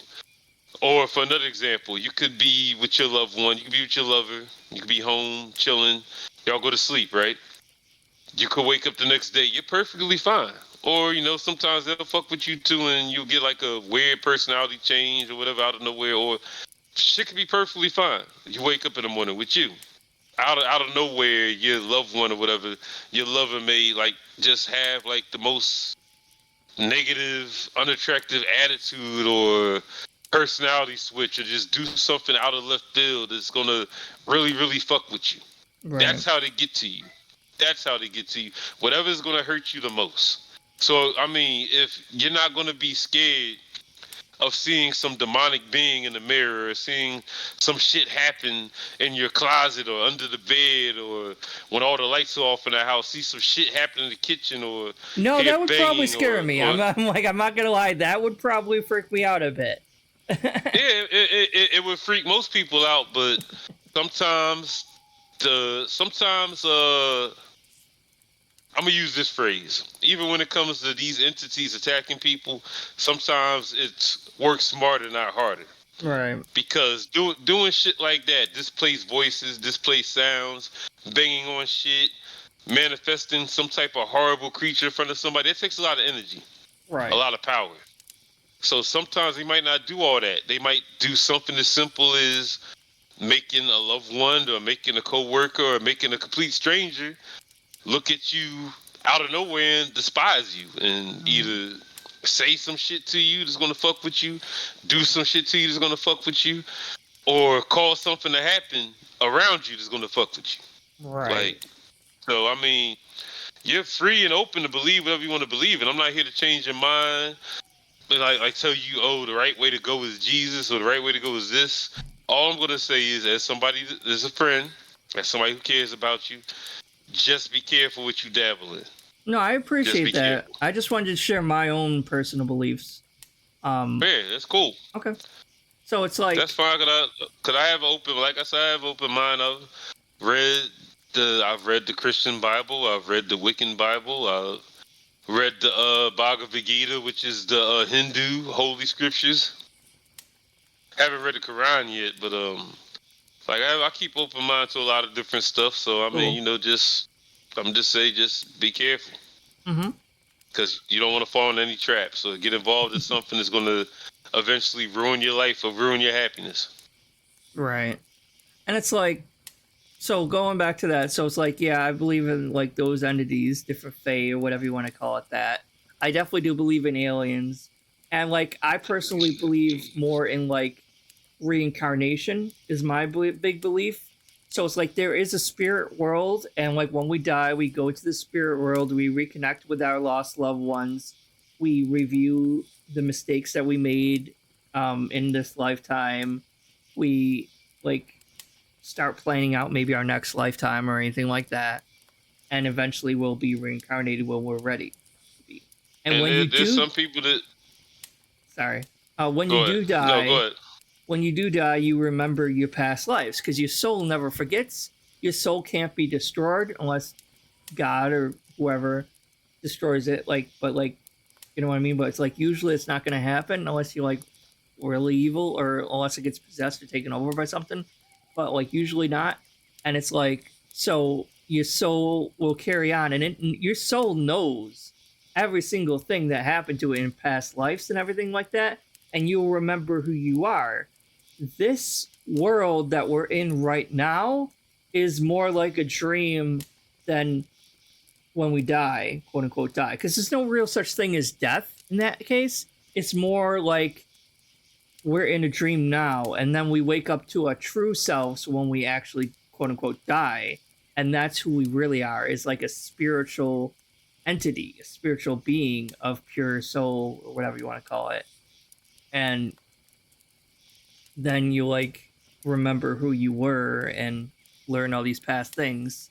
And I do believe that there are spirits that aren't ready to move on yet, that aren't ready to reincarnate, so they'll stay willingly choose to stick around and either like become the guardian angels for their loved ones or watch over them, kind of thing, until they're ready to finally move on. So I kind of like that's my kind of real like beliefs. I do lean more towards pagan. I have quite a few tarot decks myself because I think it's just interesting, and I think I'm getting pretty good at like divination in terms of that. Just kind of like looking into the void a bit. Not really the void, but I don't know, for lack of a better word, like trying to like read fortunes or whatever for people. And there are some people, and I've heard this before too, and it did ring strongly with me. Some people would say that hell, there's like no fire, brimstone, sulfur in hell. That the actual hell is just you, your soul, reliving every bad thing, every mistake that ever happened to you over and over again for eternity. Right, and I've Which also would that's more, that to some people that would be more pleasant than the fire and brimstone and burning. But I mean, at the same time, if you're reliving all your worst memories, every bad thing that you ever seen, done, or happened to you, that could be more destroying to an individual's psyche right, than being tormented for eternity. right, Like you're reliving every failure back to back over and over again. and like Like that would make people want to commit suicide. You know, mhm, just flat out like fuck it. I can't right. take this. But that's the thing. You want to die, you want to stop seeing it, but you can't stop seeing it. And like You no can't. matter how one defines it, it generally comes down to living with God or living without God. And I've seen some people like make it to where it's like an equate to like us being on Earth, where it's like there's no actual physical place, but it's like either you live with God in your heart or you don't, and you focus on more materialistic things, and that takes you further away from God, and that's kind of like hell to you or whatever. One lady who that I know of, this actually happened, was going through a haunting because of an ex of hers. Had put a curse on her and her kids. They were hearing dogs barking outside, and the neighbors didn't have a dog for miles. They Oh didn't have wow. a dog. Dogs barking in other rooms at night when there wasn't nobody at. Like, you know, some people, I hate to say it because you know that also opens that eye at the back of your neck, whatever. Makes the Hmm. hair stand up on end. People hear voices talking. Like some people have even heard crying where there shouldn't be no crying, heard laughing where there shouldn't be no laughing. Yep, or a baby cry. I've seen some videos where that happens. Mm, yeah, you definitely gotta be careful with that. Any disembodied voices or spirits that may had to do with children, Yeah, because nine times out of ten, nine that's a times out of demon. 10, yeah, Usually. there ain't no kids. Yeah. It ain't no I kids. do have Like some bad it news. could be. I It's like 10% it could be, but 90% it ain't no kid. right.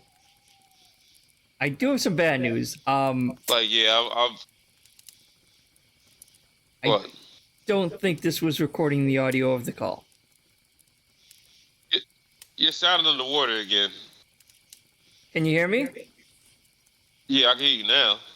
I don't think this was actually recording the audio of the Discord call. Unfortunately. Because I'm Oh like, shit! See, we might have to do this again another day. But this was really interesting. This is entertaining shit. I'm like, God damn it, this is going to make a good episode. So we're going to have to do this again. Uh-huh. It's my fault because I was setting everything up and I forgot I need to get the application auto capture, which is on now because I'm like, wait a second, I'm not seeing the voice level when you guys talk. Wait, is there even an echo? I'm gonna have to check this video because it's still recording. Yeah, so I'm gonna have to check this after. I've heard your echo. Yeah, I've heard your echo this whole time. I'm gonna have to check this audio recording and hopefully it captured everything. I don't know. No, see, it's going now, but the application application audio I just turned on a little while ago. Because I realized when the call first started, though. No, because you're still hearing me, yeah, because we're still talking.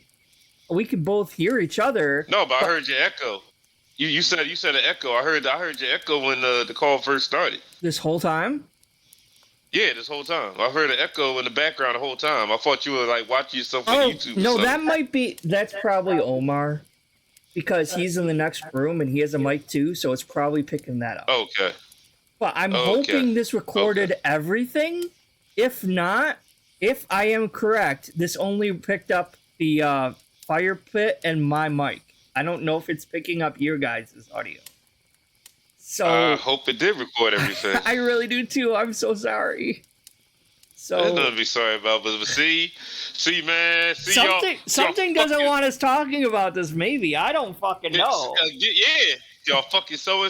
See, I told you like one of the fucking lights, the 5 lights I got. One of them is like dimmer than the other ones, and this the first time I've seen this because I've been here. Like, see, man, look, man. But if this isn't recording, I would definitely want to do this again, and like we could talk about the same shit because this is good shit. I want this to be as a podcast episode. It's just unfortunately exactly. I fucked up. Me and stop me from talking. It happens. It's not your fault. They ain't gonna scare me and stop me from talking though. Like before I go to sleep, I put the Bible on so they can kiss my ass. They ain't gonna be scaring me.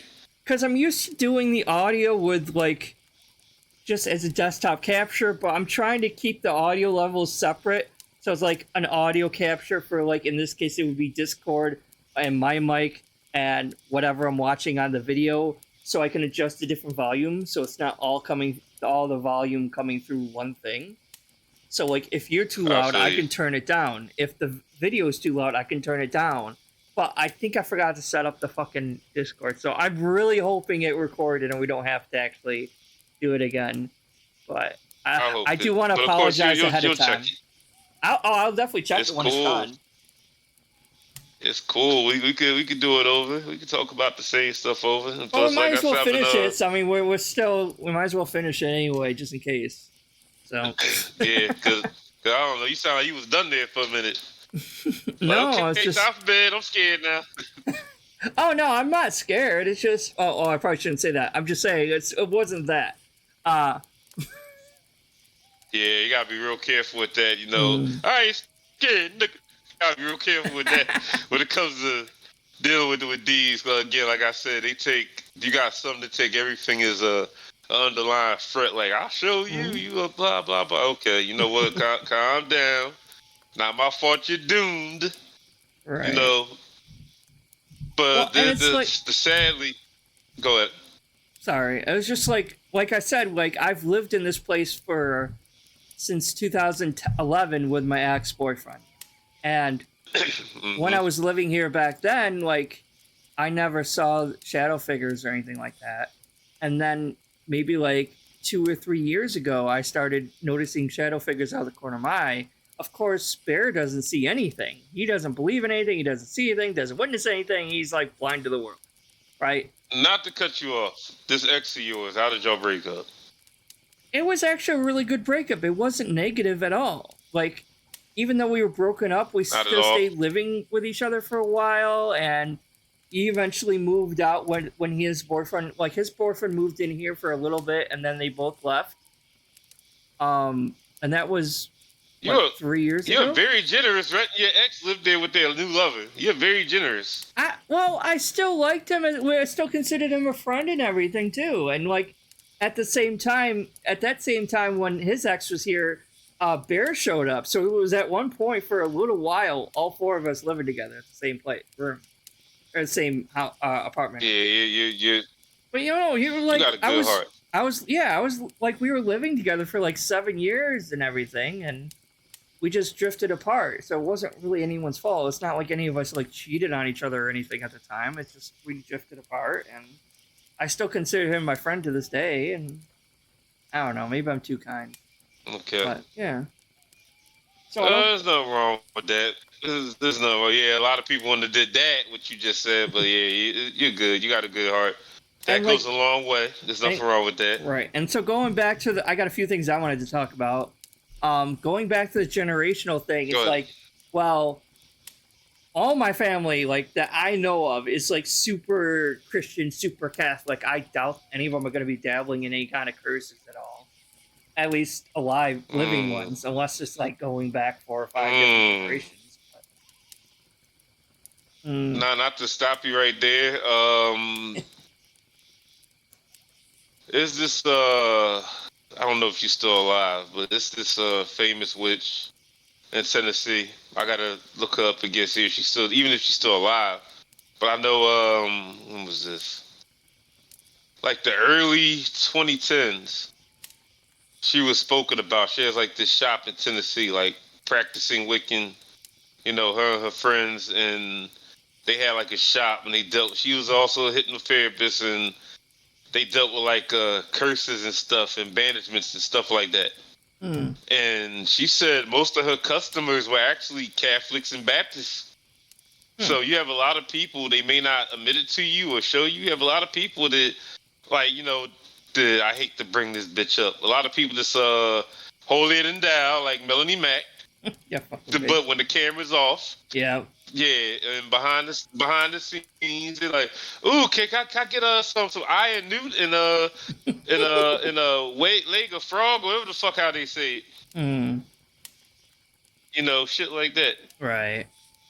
They dibble and dabble because this is part of them. They're like, yeah, I want to pray. I want God to do this for me. I want God to do that. But there's a small part of them that's like, oh, God's not moving fast enough, so I need something that's going to work instantly. And then after they do that, they'll turn around and be like, see, the scripture says you can't do this. I'm like, pretty sure the scripture says something about being a witch too, but okay. Why do you think, and I wish you was in King Sly's Discord. When you watch King Sly's show, the next time he posts this Discord, I watched his last one. He didn't post a Discord. I didn't see it. He posted in the live chat. You have to watch it live. I was live. It was live, though. He posted a Discord at the very end of the show. He's done it a couple of times. Oh, at the end? I thought it was at the beginning of the show. No, you got to stay to the very end before he's about to leave, and he starts playing his music and tells everybody the next time he's going to show up. He posts the Discord link because he's trying to grow his Discord and grow his channel. But we was talking about this in the Discord this morning. Somebody brought up, why does Melanie Mac only wear all black? And then I started thinking about that, and I started thinking about that shit in the background, the naked Laura Croft statue. I'm like, yeah, she looking more and more pagan by the day. Yeah. Like, how are you holier than thou, but you wearing all black and shit? And you got naked Laura Croft statue. I want to preface this. There's nothing wrong with being a Wiccan or a pagan either. I mean, you probably might have issues with it because you're Christian, but in my opinion, I don't think there's anything necessarily evil. Wait, back that up. I'm just saying. Back it up. You're assuming real quick. Gotta stop you. All right. Gotta stop you. You're assuming because I study everything. Trust me. I'm probably gonna pick this one day too. Like, I have no problem with magic, good or evil, whatever. I've studied that too. But the point I'm trying to make is not about her being wicked. It's about her being a hypocrite. Right. No, exactly. Yeah, that's my point too. It's like if you're going to claim to be Christian and if then you all want of to a sudden... have a covenant, Mm-hmm. yeah, if you want to have a covenant or be a witch or whatever the fuck you want to be, go ahead and have fun. Like, I don't have a And problem God with that. will Trust strike me. you down. I'm like, okay, bitch. You're going Like, first. I've dabbled with magic and shit before too. So I'm like, I've dabbled with a lot of shit. Like, I'm not some perfect little Bible thumping angel. Like, I wasn't don't do this, implying that. don't do that. I wasn't Like, implying I that. mean, the point I'm trying to make with her, see, again, I could look in the mirror because that's the shit I've done. The evil shit and the good shit I've done. This bitch is going to sit there wearing all black on camera. Y'all going to hell, you fucking gays. And then when the cameras go off, when she's done sucking side scrollers dick, she's got the Lord Cross statue and the potions and the hexes and all that bullshit. And then somebody else brought up, you notice how when she's on camera, she never turns her head. She only sits one way. She doesn't even look like a real person, because I saw that one screenshot or whatever it was. We're getting totally derailed. But I saw that one screenshot, by the way, where she looked like Uncanny Valley, almost like she wasn't even real. Because there's a point to this, what I'm trying to say. She sits in one position only. She doesn't turn her head. She sits a certain amount of feet away from the camera all the fucking time. The bitch wears all fucking black. For somebody who's holier than thou, she sure got a lot of questionable shit in her background. Mm-hmm. Like, like she's... Well, And again, nobody's judging her. If you want to be a fucking fake-ass Christian and be a witch at the same time, have fucking fun. But don't sit there like, oh, condemn other people. Gays going to hell. Mm-hmm. Blah, blah, blah. Bitch, you riding that broom, you going to hell. Right. And that's just based on her own religion she claims to be part of. Yeah, I just figured I had to throw that out there because, you talking about, witches and stuff. That I just thought of it. Just remembered, somebody brought up this bitch is always wearing all black. I'll have to... So how you... Go ahead. I'll have to check, because I thought you would meant like he shares the Discord link at the beginning of the chat. So I'll have to wait till the end of the chat. No, I told you before. I told you just actually twice before. I probably forgot, to be honest, because I thought you did. My memory is shit. The show. He always post the link to the Discord in the chat, in the live chat. The only way you're going to get it, you watch it live. I mean, if you go back and watch one of his live streams, and you click, because you can still see what's going on in the live chat, even though you can't comment to a past live stream. You might be able to click on the Discord link, and it'll work for you because you never clicked on it before. But anybody else that's already clicked on it and try to use it again, it's not going to work. I'll have to give it a shot, but I'll have to keep a lookout then next time he's alive. Because I thought it was at the beginning. Because I started watching him, and then someone else, I think maybe Ann Lee had come on, so I switched over to watching Ann Lee, I think. Yeah, just go to one of his live chats, past to present, and just go to the end of the live chat or just through the live chat period, because you can look at a past live chat and just click the Discord link. Because since you've never been in there, I guess I could always just Discord DM him, because I messaged him when I had asked him to be on when he was interviewing Travis. I wanted to be on, and unfortunately I had to work because I really wanted to fucking be on. Because that fucking guy asshole is fake. Yeah. Well, he was kissing Melanie Mac's ass again 2 days ago. Oh my god, he's such a fake fuck. He is. Remember, 7% of gays play video games. Yeah, so we're not bullshit. important. Only 7% of us play video games. That's such a bunch of bullshit. Oh my god. No, so but anyway, going back to the generational thing, also, it's like, well, if there is a curse, it's ending with me anyway, because I can't have kids. I don't know if my sister's ever going to have kids, so... Do you have any other siblings besides her? Nope, it's just me and my sister, and that's it. And I physically can't have kids. She has no kids. She doesn't have any kids. She has pets, but she doesn't have kids. Do y'all have cousins? Well, we do have cousins, but they're on different, like... I mean, it depends on who made the curse, to be honest, at that point. I mean, no, it doesn't, because if it's like generational, it would affect the whole family in some way, shape, or form. Like second cousins or third cousins and all that shit. Yep, and anybody that has a drop of blood, the same blood, it If y'all from that family, you can share. If y'all share a drop of blood from the same bloodline, yeah, Well, I don't have it's to worry about it because I'm affected. not going to have direct kids, so I don't have to worry about it. So. I mean, yeah, I mean, well, since you're not having kids, you won't have any kids. It's gonna be left to worry about it. But Yeah. I mean, because like I was saying, I was just saying, some people see stuff and hear stuff or whatever, or witness stuff because somebody in their family done fucked up. Or they might just be a Somebody, sensitive too, like you or yeah, whoever. that too, that too. But that also that's also passed down.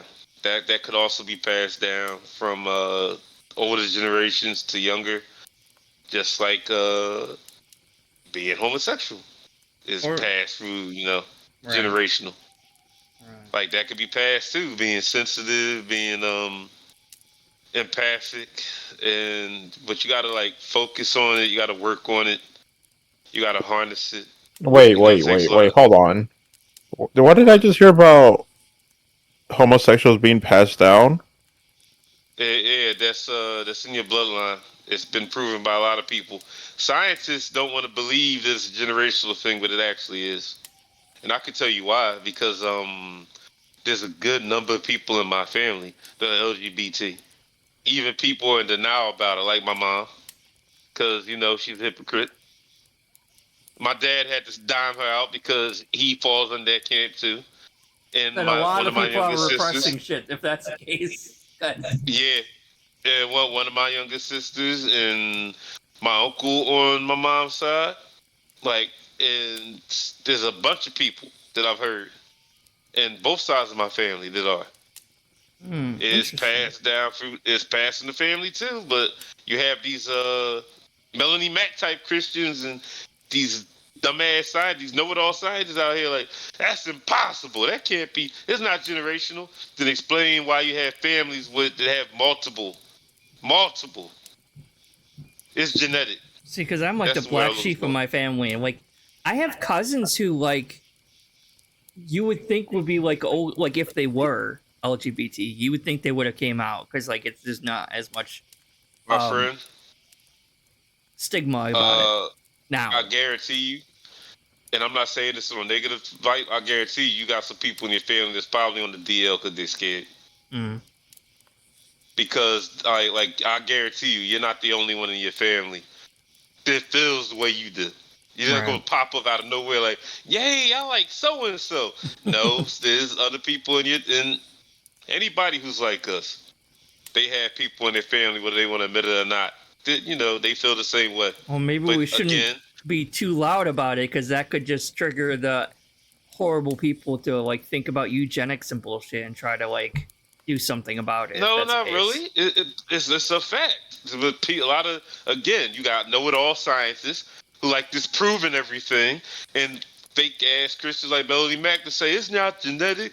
Y'all choose to be that way. All right, well, explain my No mom and my one's dad and my choosing. Well, and my I sister right. and my uncle and a bunch of other people in my family. Like It's again, not a both my choice though. parents, I will fully say that it is not a choice whatsoever. both my fucking parents. Explain that shit. Mm. Explain that. Ain't that a dandy? And like going So back to her a bit, like I suspect I'm empathic. I might not be a strong empath as some people, but then again, I've heard other people say everyone has empathy. It's just training it on how to use it or how to, yeah, you know what I mean? it Because like is. everyone's capable of empathy. It's just some people have stronger ones than other people, and like that. So it's not like, oh, I'm special. I'm an empath. It's not that. But it's just Yeah, but because some people will you go gotta around and like take that as like a label, like, oh my god, pay attention to me. I'm so special. I'm not. yeah, you got Yeah. some people they Some use of their these gifts new the age wrong way. nuts. Yeah, some of these new Uh age huh. nut jobs who Yep. are like, oh my god, I'm so quirky. Like, yeah. But I guarantee you, right? They see some of the shit I've seen to come across, some of the energies I've come across. They're hanging themselves. Right. Like Logan Paul found you and Akigahara hang themselves. Like they wouldn't be able to handle some of the shit that I've seen, heard, and felt. Like this everything. Remember, we live in the generation where a lot of these motherfuckers take shit from the fiction they absorb. it's like how we make fun of the locals, how they got this fantasy life that they claim they're living. And they lie to themselves every day to say this fantasy life is reality. And they try to convince everybody else around them that their fantasy life is reality. Well, yeah, it's That's like they're why, living in their own delusion, and they're trying to like convince yeah, other people that their delusions are reality when it's not. that's why every other stupid Gen Z chick on Twitter like, oh yeah, I'm psychic, I'm empathic, and so forth and so on. Right. Because y'all delusional. Y'all trying to force people to believe y'all delusional. The people who actually do have gifts, the people who actually do have talents, they're getting laughed at because every other fucking Gen Zer on the internet is like, oh, I could do this, I could do that, Yeah, and just I going on know this and I TikTok or know whatever. that, and blah blah blah. Yeah. Yeah, like Mm-hmm. stop, fucking stop. That's why there's so many frauds out here. Yeah. And that's why it makes it So even many fucking harder to frauds. find an actual psychic. So, yeah, again, like I would love to have that experience I had when I was 19 years old, but I got this fear that if I ever do find a real tough. psychic, they'd be like, take one look at me, like, oh, you fucked up. You're fucked, boy. It depends. I mean, but I'm pretty sure if they were genuine, like the one that told me about the book, they're going to tell you what's wrong with you, and they're going to help you get fix it. Right. They're not going to just say, "Oh, you're fucked up. You're going to die in like 7 days or some bullshit," You're gonna die and not in tell you 7 how to days. avoid it. Yeah, like not tell you how to avoid it. Right. Like that's what a genuine one could do. Now a fake one be like, oh yeah, 10 days from now you're gonna fall down the steps and get hit by a Mack truck, and the truck's gonna turn into a Decepticon that's gonna kick All this off Final World War Destination III. bullshit. Yeah, and then it's gonna kick off World War III, and they tell you some shit like that, and you be like, well, okay, how do I fix it? You can't. That'll be $50. They do some shit like that. They're fake. Right. But if they tell you some shit like, yeah, like 10 days from now, you stub your toe and fall into another portal, and you're gonna land in another version of the Earth, and Godzilla's gonna be there, and Bugs Bunny's gonna be living in the sewers or some crazy shit like that. You be like, oh, how do I avoid that? Well, it's simple. You Give me go money. here and you do this, and you buy this, and if you sit on if you turn upside down in your bed and say this, and you won't go through that portal. Like they give you some shit like that. They're genuine. But if the ones that say, I'll have to see.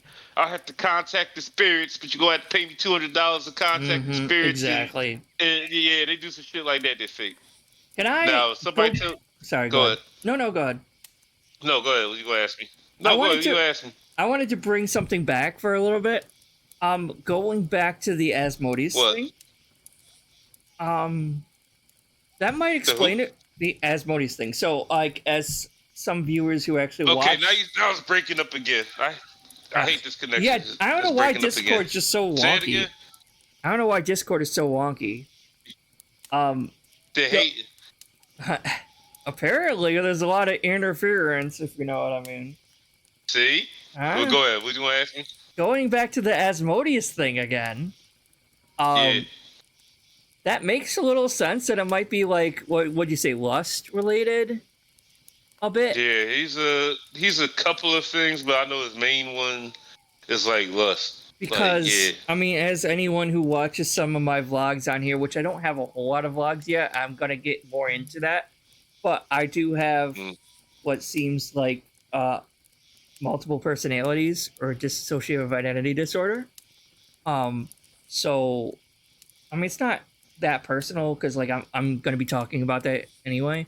But there are times, you know how like post nut clarity, it's kind of like that, but more extreme. Where it's like, what the hell was I looking at? Why was I looking at that kind of thing? Like it's almost like one of them is just like really horny all the time. So I don't know if that's just the way that alter is, or if maybe it's being influenced by something, or if it's not actually an alter but something else. You know what I mean? It kind of like I didn't realize that. Well, let me ask you this, right? With for lack of better nerd, no, excuse me, lack of better words, or better terms rather. The post nut clarity. Now, is that just something you feel afterwards, or do you feel like a whole different person entirely? You feel like a whole different person entirely. Yeah, because it's like when I'm before the deed, I don't want to get too graphic. Before the deed, it's Okay. like I'm super obsessive with my fetishes. I'm not going to go into detail, but I'm super You don't have to. obsessive about my fetishes. Like crazy obsessive. And after the deed, I'm like, why would I even want that to happen to me in real life? Like, that seems not very comfortable or very good. Like, what the hell was I looking at? Like, what? Can I go back to be? I'm finally back to being normal for a while, kind of thing. Or you could, or you could be somewhat in a way like me, just possess. And this is again, lack of better terms, possess two souls. I guess. I mean, it's Because possible remember, because I have like at least 4, if not 7, personalities. I don't know if they're different souls or just parts of a fractured that would mind. be that'd be I don't different know. personalities. Because Right. when I say different souls, like I told you before, like I legit got in the inside Hmm. all female, the outside all male. This doesn't the outside does not match what's on the inside, Hmm. and I got to live with that. Right. But that's I like, have to live with that. are you sure that's not just like gender identity disorder or gender No, identity? Okay. that's something I have to live with. That's something I heard years ago. I found out about years ago. Mm. When I was way younger. That's something that, I had to. I've been mulling over too for years now. That I had to come to terms with Well, I'm not because pretending to be it keep. anything because I don't know what's Oh, going but on. As nobody. far as I know, No, it's just no, no. Wait, person. wait. I didn't say pretend. Nobody said pretend. No, no, I didn't I'm say just that word. saying. I'm not gonna make any wild claims of what I might or might not be because I have no idea what's going on in my I'm head not right making wild. I'm not making wild claims either. Like everything that I talk about is stuff that I spent time researching now. Oh on no, no, I'm not saying and that either. sought You answers seem on. like you know, like you're pretty. What's the right word? You seem like you know a lot more about what's going on with Knowledgeable. yourself than I know what's going on with myself. Because I'm like lost in my head right now. I know. I know somewhat, somewhat, but yeah, like all right, because it does sound like multiple. And it's not bad for that multiple personalities. It could be helpful. That does sound like multiple personalities. I wouldn't say disorder, Mm. but but here's the thing though. Like when those because I only go one or two ways. Either extremely masculine or extremely feminine. Like that's my both. Those are my two switches right there. Just two of them. But for you, right? When you're like a different state of mind, do you have knowledge of the other states of mind, or do they all have knowledge of each other? Do they converse with each other in your head or out loud? Like how's that work? So they're all aware of each other. And most of the time, it's Do they like converse with each other?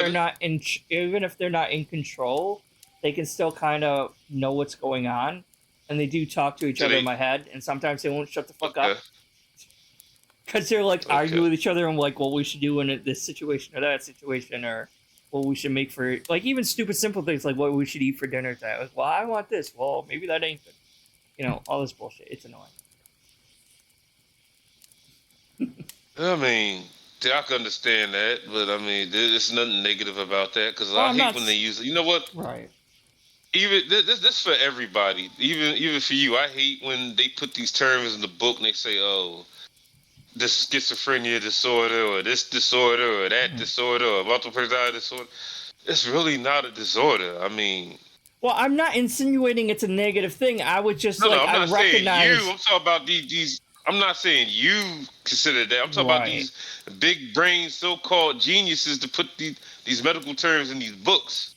You didn't put these medical terms in these books. Right. These so-called eggheads did, and it's like The way they say it sounds so negative. You're very anti-establishmentary.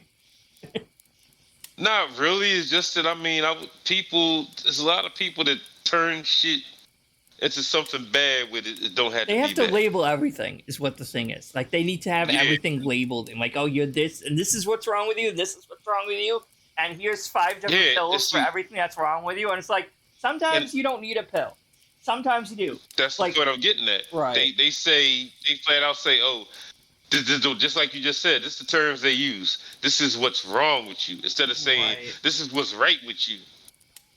Like, why does it Right. have to be wrong that somebody has 7 different minds about something, 8 different minds? I mean, it's not like the fucking movie Glass or some shit. It's not like No, and they do Kevin such a Wendell poor fucking job. Crumb. And they do such a poor job portraying this disorder with Yeah. different of these movies, like Glass or Split or Identity, even. Exactly. Like, all these movies, they do such a poor job explaining it. It's like so bad. Exactly. They make it seem like you're a psychopath or anybody something. with Oh, that. anyone, yeah, exactly. Yeah. You're crazy. You're gonna kill someone. I'm like, no.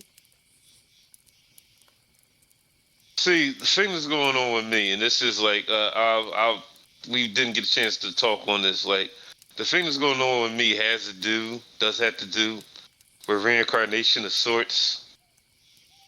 But there's a lot this is something I can't even say a lot. There's some that I know, and there's a lot I don't know.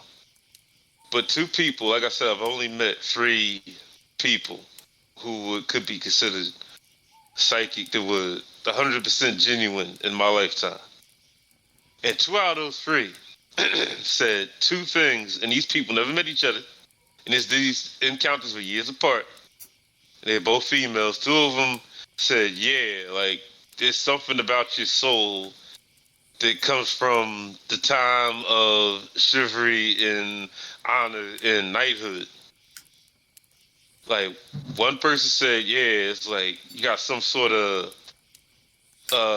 knightly energy coming from you. And the other person just brought it up too, again, years later, they said, yeah, like, there's like a knight's energy about you, but at the same time, there was a cold-hearted, bloodthirsty maniac about you too, around that same time. So, but they both brought up, like, you know, like a time of chivalry and honor, like that type of time period.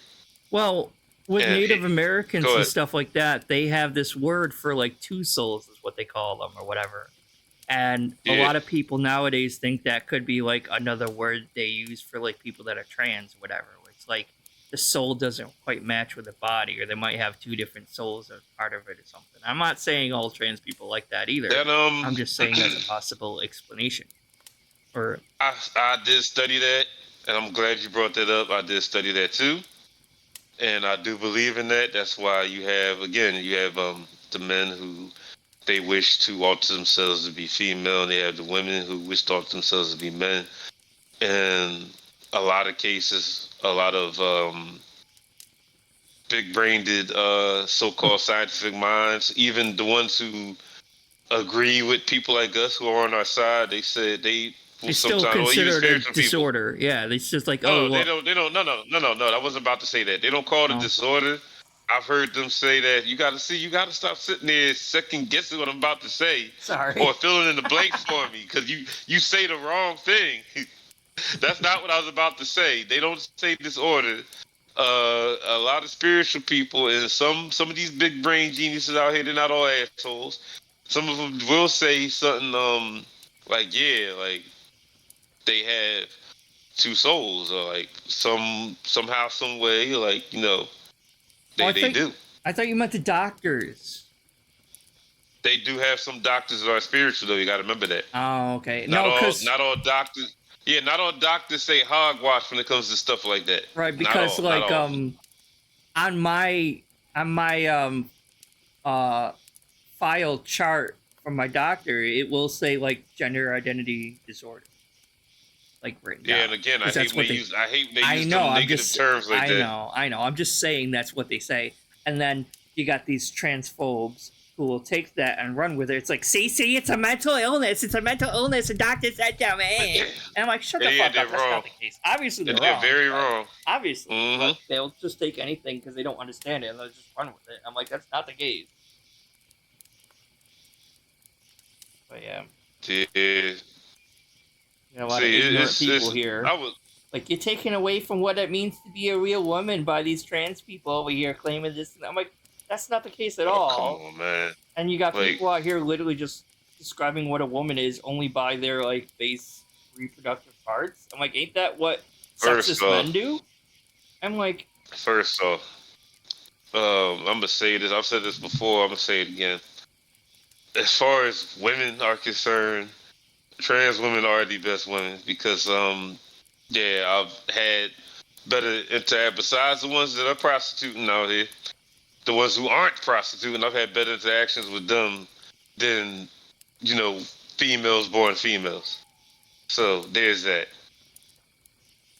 Like trans women, best women. Trans men, I've met one. He was pretty alright. You know, I don't think I've ever met a I know. trans man before, actually. kind of confused, but pretty alright.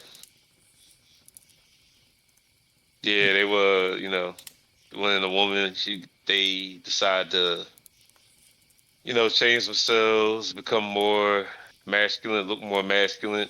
Mhm. But what I say, they were sort of kind of confused because they wanted to look like a man, but then they wanted to keep the vagina, and they still wanted to get pounded like they were a woman, but they wanted to be a man. I mean, But they wanted to get Right. so it's like, so I'm like, I thought you were supposed to be like lesbian, and they were like, oh yeah, technically, but I love dick. I'm like, okay, well, that's that's the what whole. you vote. That's the whole thing Yeah. about like sexual and gender identity is that like it's a journey of self-discovery of finding out who you really are, right? So like when I first started, I was more of like a trans woman and I took steps to transition socially and medically as a trans woman. And I'm still on hormones today. And I even went so far as removing my testicles, right? Medically, obviously. So I'm you not- went through that already? I just had my testicles removed. That was it. And that's you're all. brave. You're a brave soul. Thank you. And that's all I plan Yeah, on I don't see how I doing. could go through that. I mostly removed them because I didn't want to produce testosterone anymore. That was the main thing to me. Was I just didn't want to produce testosterone. I don't really have sex. I'm asexual, so I don't really have sex very often or anything like that.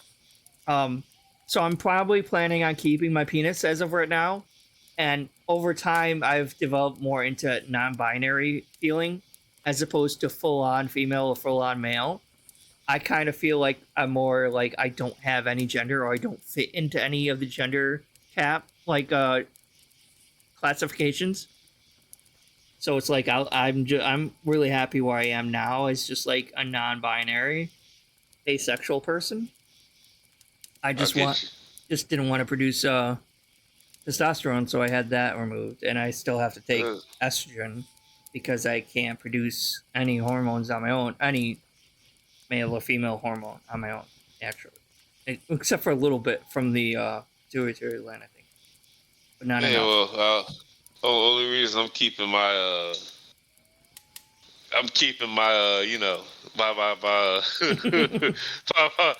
how can I put this? I'm trying to be funny at the same time too. The only On reason meat I'm and two keeping veg.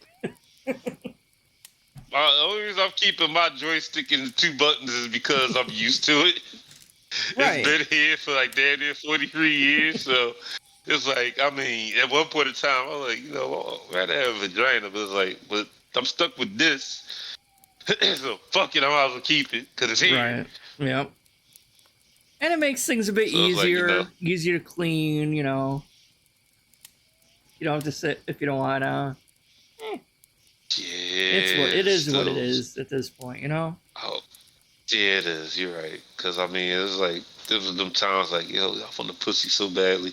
It's like, but that's gonna. I want a natural one. I don't want to go to a doctor. Like, I get that give too. me Yeah, this. I mean, No, there's like, nothing against those that do that. I get that though. It's like I would want like, there's nothing against those. So I'm like, you know what? I got this. I'm stuck with it. I'll fucking keep it. or Damn it. maybe we'll get to the point where they can full on, like instead of like doing the surgery they have now, maybe like technology will advance to the part where they can actually like clone and do a full on. For like Cyberpunk 2077, Yeah, we can just get a customize the cybernetic one. generators. Yeah, it's like Yeah, Cyberpunk 2077. You yeah. can fully customize generators. But God forbid Yeah. you do that, because all the gamers in the world will freak out because there's pronouns in a fucking game. You're like, oh my God, you can pick they and them in the game? Let me go on TikTok and Twitter and freak the fuck out. Not And I'm to like, cut you off, seriously? that's the conversation that made Travis say that dickhead shit he said. Oh, I know. So, that shouldn't be in there because only 7% of gamers are actually gay. I'm like, how the fuck do you know, bitch? That's not true at all. I want to see statistics. Please show me the polls that took place of all the gay people. He's only saying that shit so he could, fit in and won't be Because ostracized he's by a Miss fucking Mac. token. Because he's a token. Yep, he proved it. Yeah, he really did. I don't know why they're pandering to my people because only 7% of us play games anyway. Like, That's such bullshit. Because like every single, I have a lot of gay friends. Like they're in the LGBT community in some way or another. Not to cut you off though. That's the part that pissed me off though. He literally said only 7% of my people. So you're acknowledging. So all of a sudden they're your community, but you don't give a shit about your community. You're acknowledging that we're all one people, but then you say only 7% of us play games anyway. How the fuck? You know what? Okay, whatever. Yeah. Okay. Sure. So I guess he forgot Sonic Fox and a bunch of other ones existed.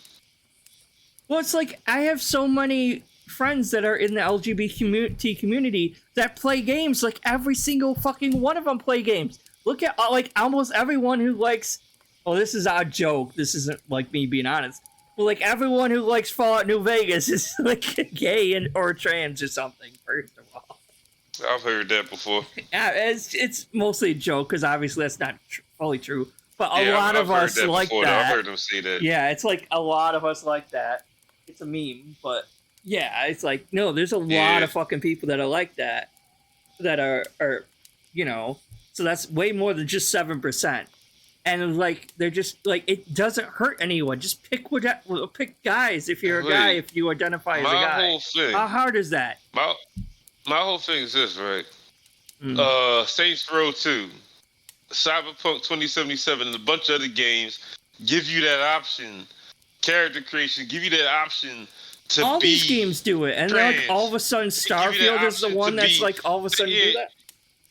They give you the option to either be trans, be non-binary, be whatever the fuck you want to be. You want to be a chick with a dude voice, go ahead. Yeah. You want to be a dude with a chick voice, go ahead. Mm-hmm. Games like that give you that option. But these people acting like Starfield's the first one that does that? No. Like, where have you been? No. You're not a real gamer if that's the case. Saints Row 2 came out back in the 360 days. Exactly. Saints Row 2, you could make a fucking trans. Because when I first heard about it, because they said that on the commercial, that's made me want to buy Saints Row 2. Because on the commercial, it's like you can be male, female, something in between. And everybody knows what something in between means. Right. And that's like, I was just playing, the last Saints Row the game that came out is offering for free as a monthly game for the PlayStation Plus. So I was trying that. It sucks. It does suck. But I was trying it out because it's free, so why not?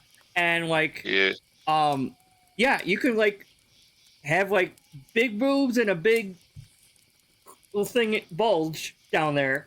Like, just like Cyberpunk. Yeah, just like Cyberpunk, just like all these other games, and they act like Starfield is the first game to do this. But this is this will be talk for our first episode of the other podcast. So we'll save this. Because I actually did that Cyberpunk the first time I played on Xbox. Oh I yeah, had the female body with the penis. and I'm And excited I because was like, yo. there's that new DLC coming out for the new Cyberpunk. Or, Yeah, I mean, there's DLC coming out for the Cyberpunk game, and I yeah. guess they're Uh-huh. revamping the whole graphic system for it a little bit. They're updating it They a are. bit, so that's going to be pretty cool. But I think we're done here for this episode. If this is even recording, I don't know. I hope So it did. I really do too. I really do. So I'm gonna have to check this when it's done, and if it didn't record, we might have to do this again. It's cool. We can I'm do that. sorry. It's cool. Let me stop saying sorry like that. It's cool. It's a habit. I Like, think I'm not Bear mad. fell It's asleep. He's cool. probably playing old school RuneScape because he got bored. But No, I'm listening. I was Okay. listening the whole time. all right. I'm just checking. All right, I'm so mad the Misery Merchant did a Dark Side Phil video, not to cut you off. And like they altered Dark Side Phil to look like a total badass. did they really? Like no, damn, yeah. Like go to the Misery Merchant channel because this Phil does not look like this. The picture they use of Phil looks like they combined his face with somebody else because he looks like a complete total badass. Oh my Like I god. actually respect this version of Phil. This version of Phil ain't a bitch. Yeah, it's never gonna happen in real life, though, unfortunately. Yeah. Hey, I know. All right, I'm gonna stop recording again. I'll have to see if the actual audio came in throughout the whole thing or not. So Yeah. this is, in case it is still recording. This has been the S.O.S. Brigade. I want to thank Ursa for joining us as our guest speaker today. Thank No you for your problem. input on everything. It's really interesting and cool to hear all your stories and experiences. So I wanted to thank you. I try. And thank you for the warning. I will keep an open mind going forward. Only because I care, and I don't want to see any bad omens or anything befall you, Right. because they get you when you least expect it. Maybe that's why we've been having such bad luck lately. I don't know. Well, But- I hope it gets better. Thank I'm you. going to pray it gets better. There we go. But well, this I don't really know how to close this. Thank you everyone for watching, and we'll be back later with another fun and interesting episode. Bye everyone.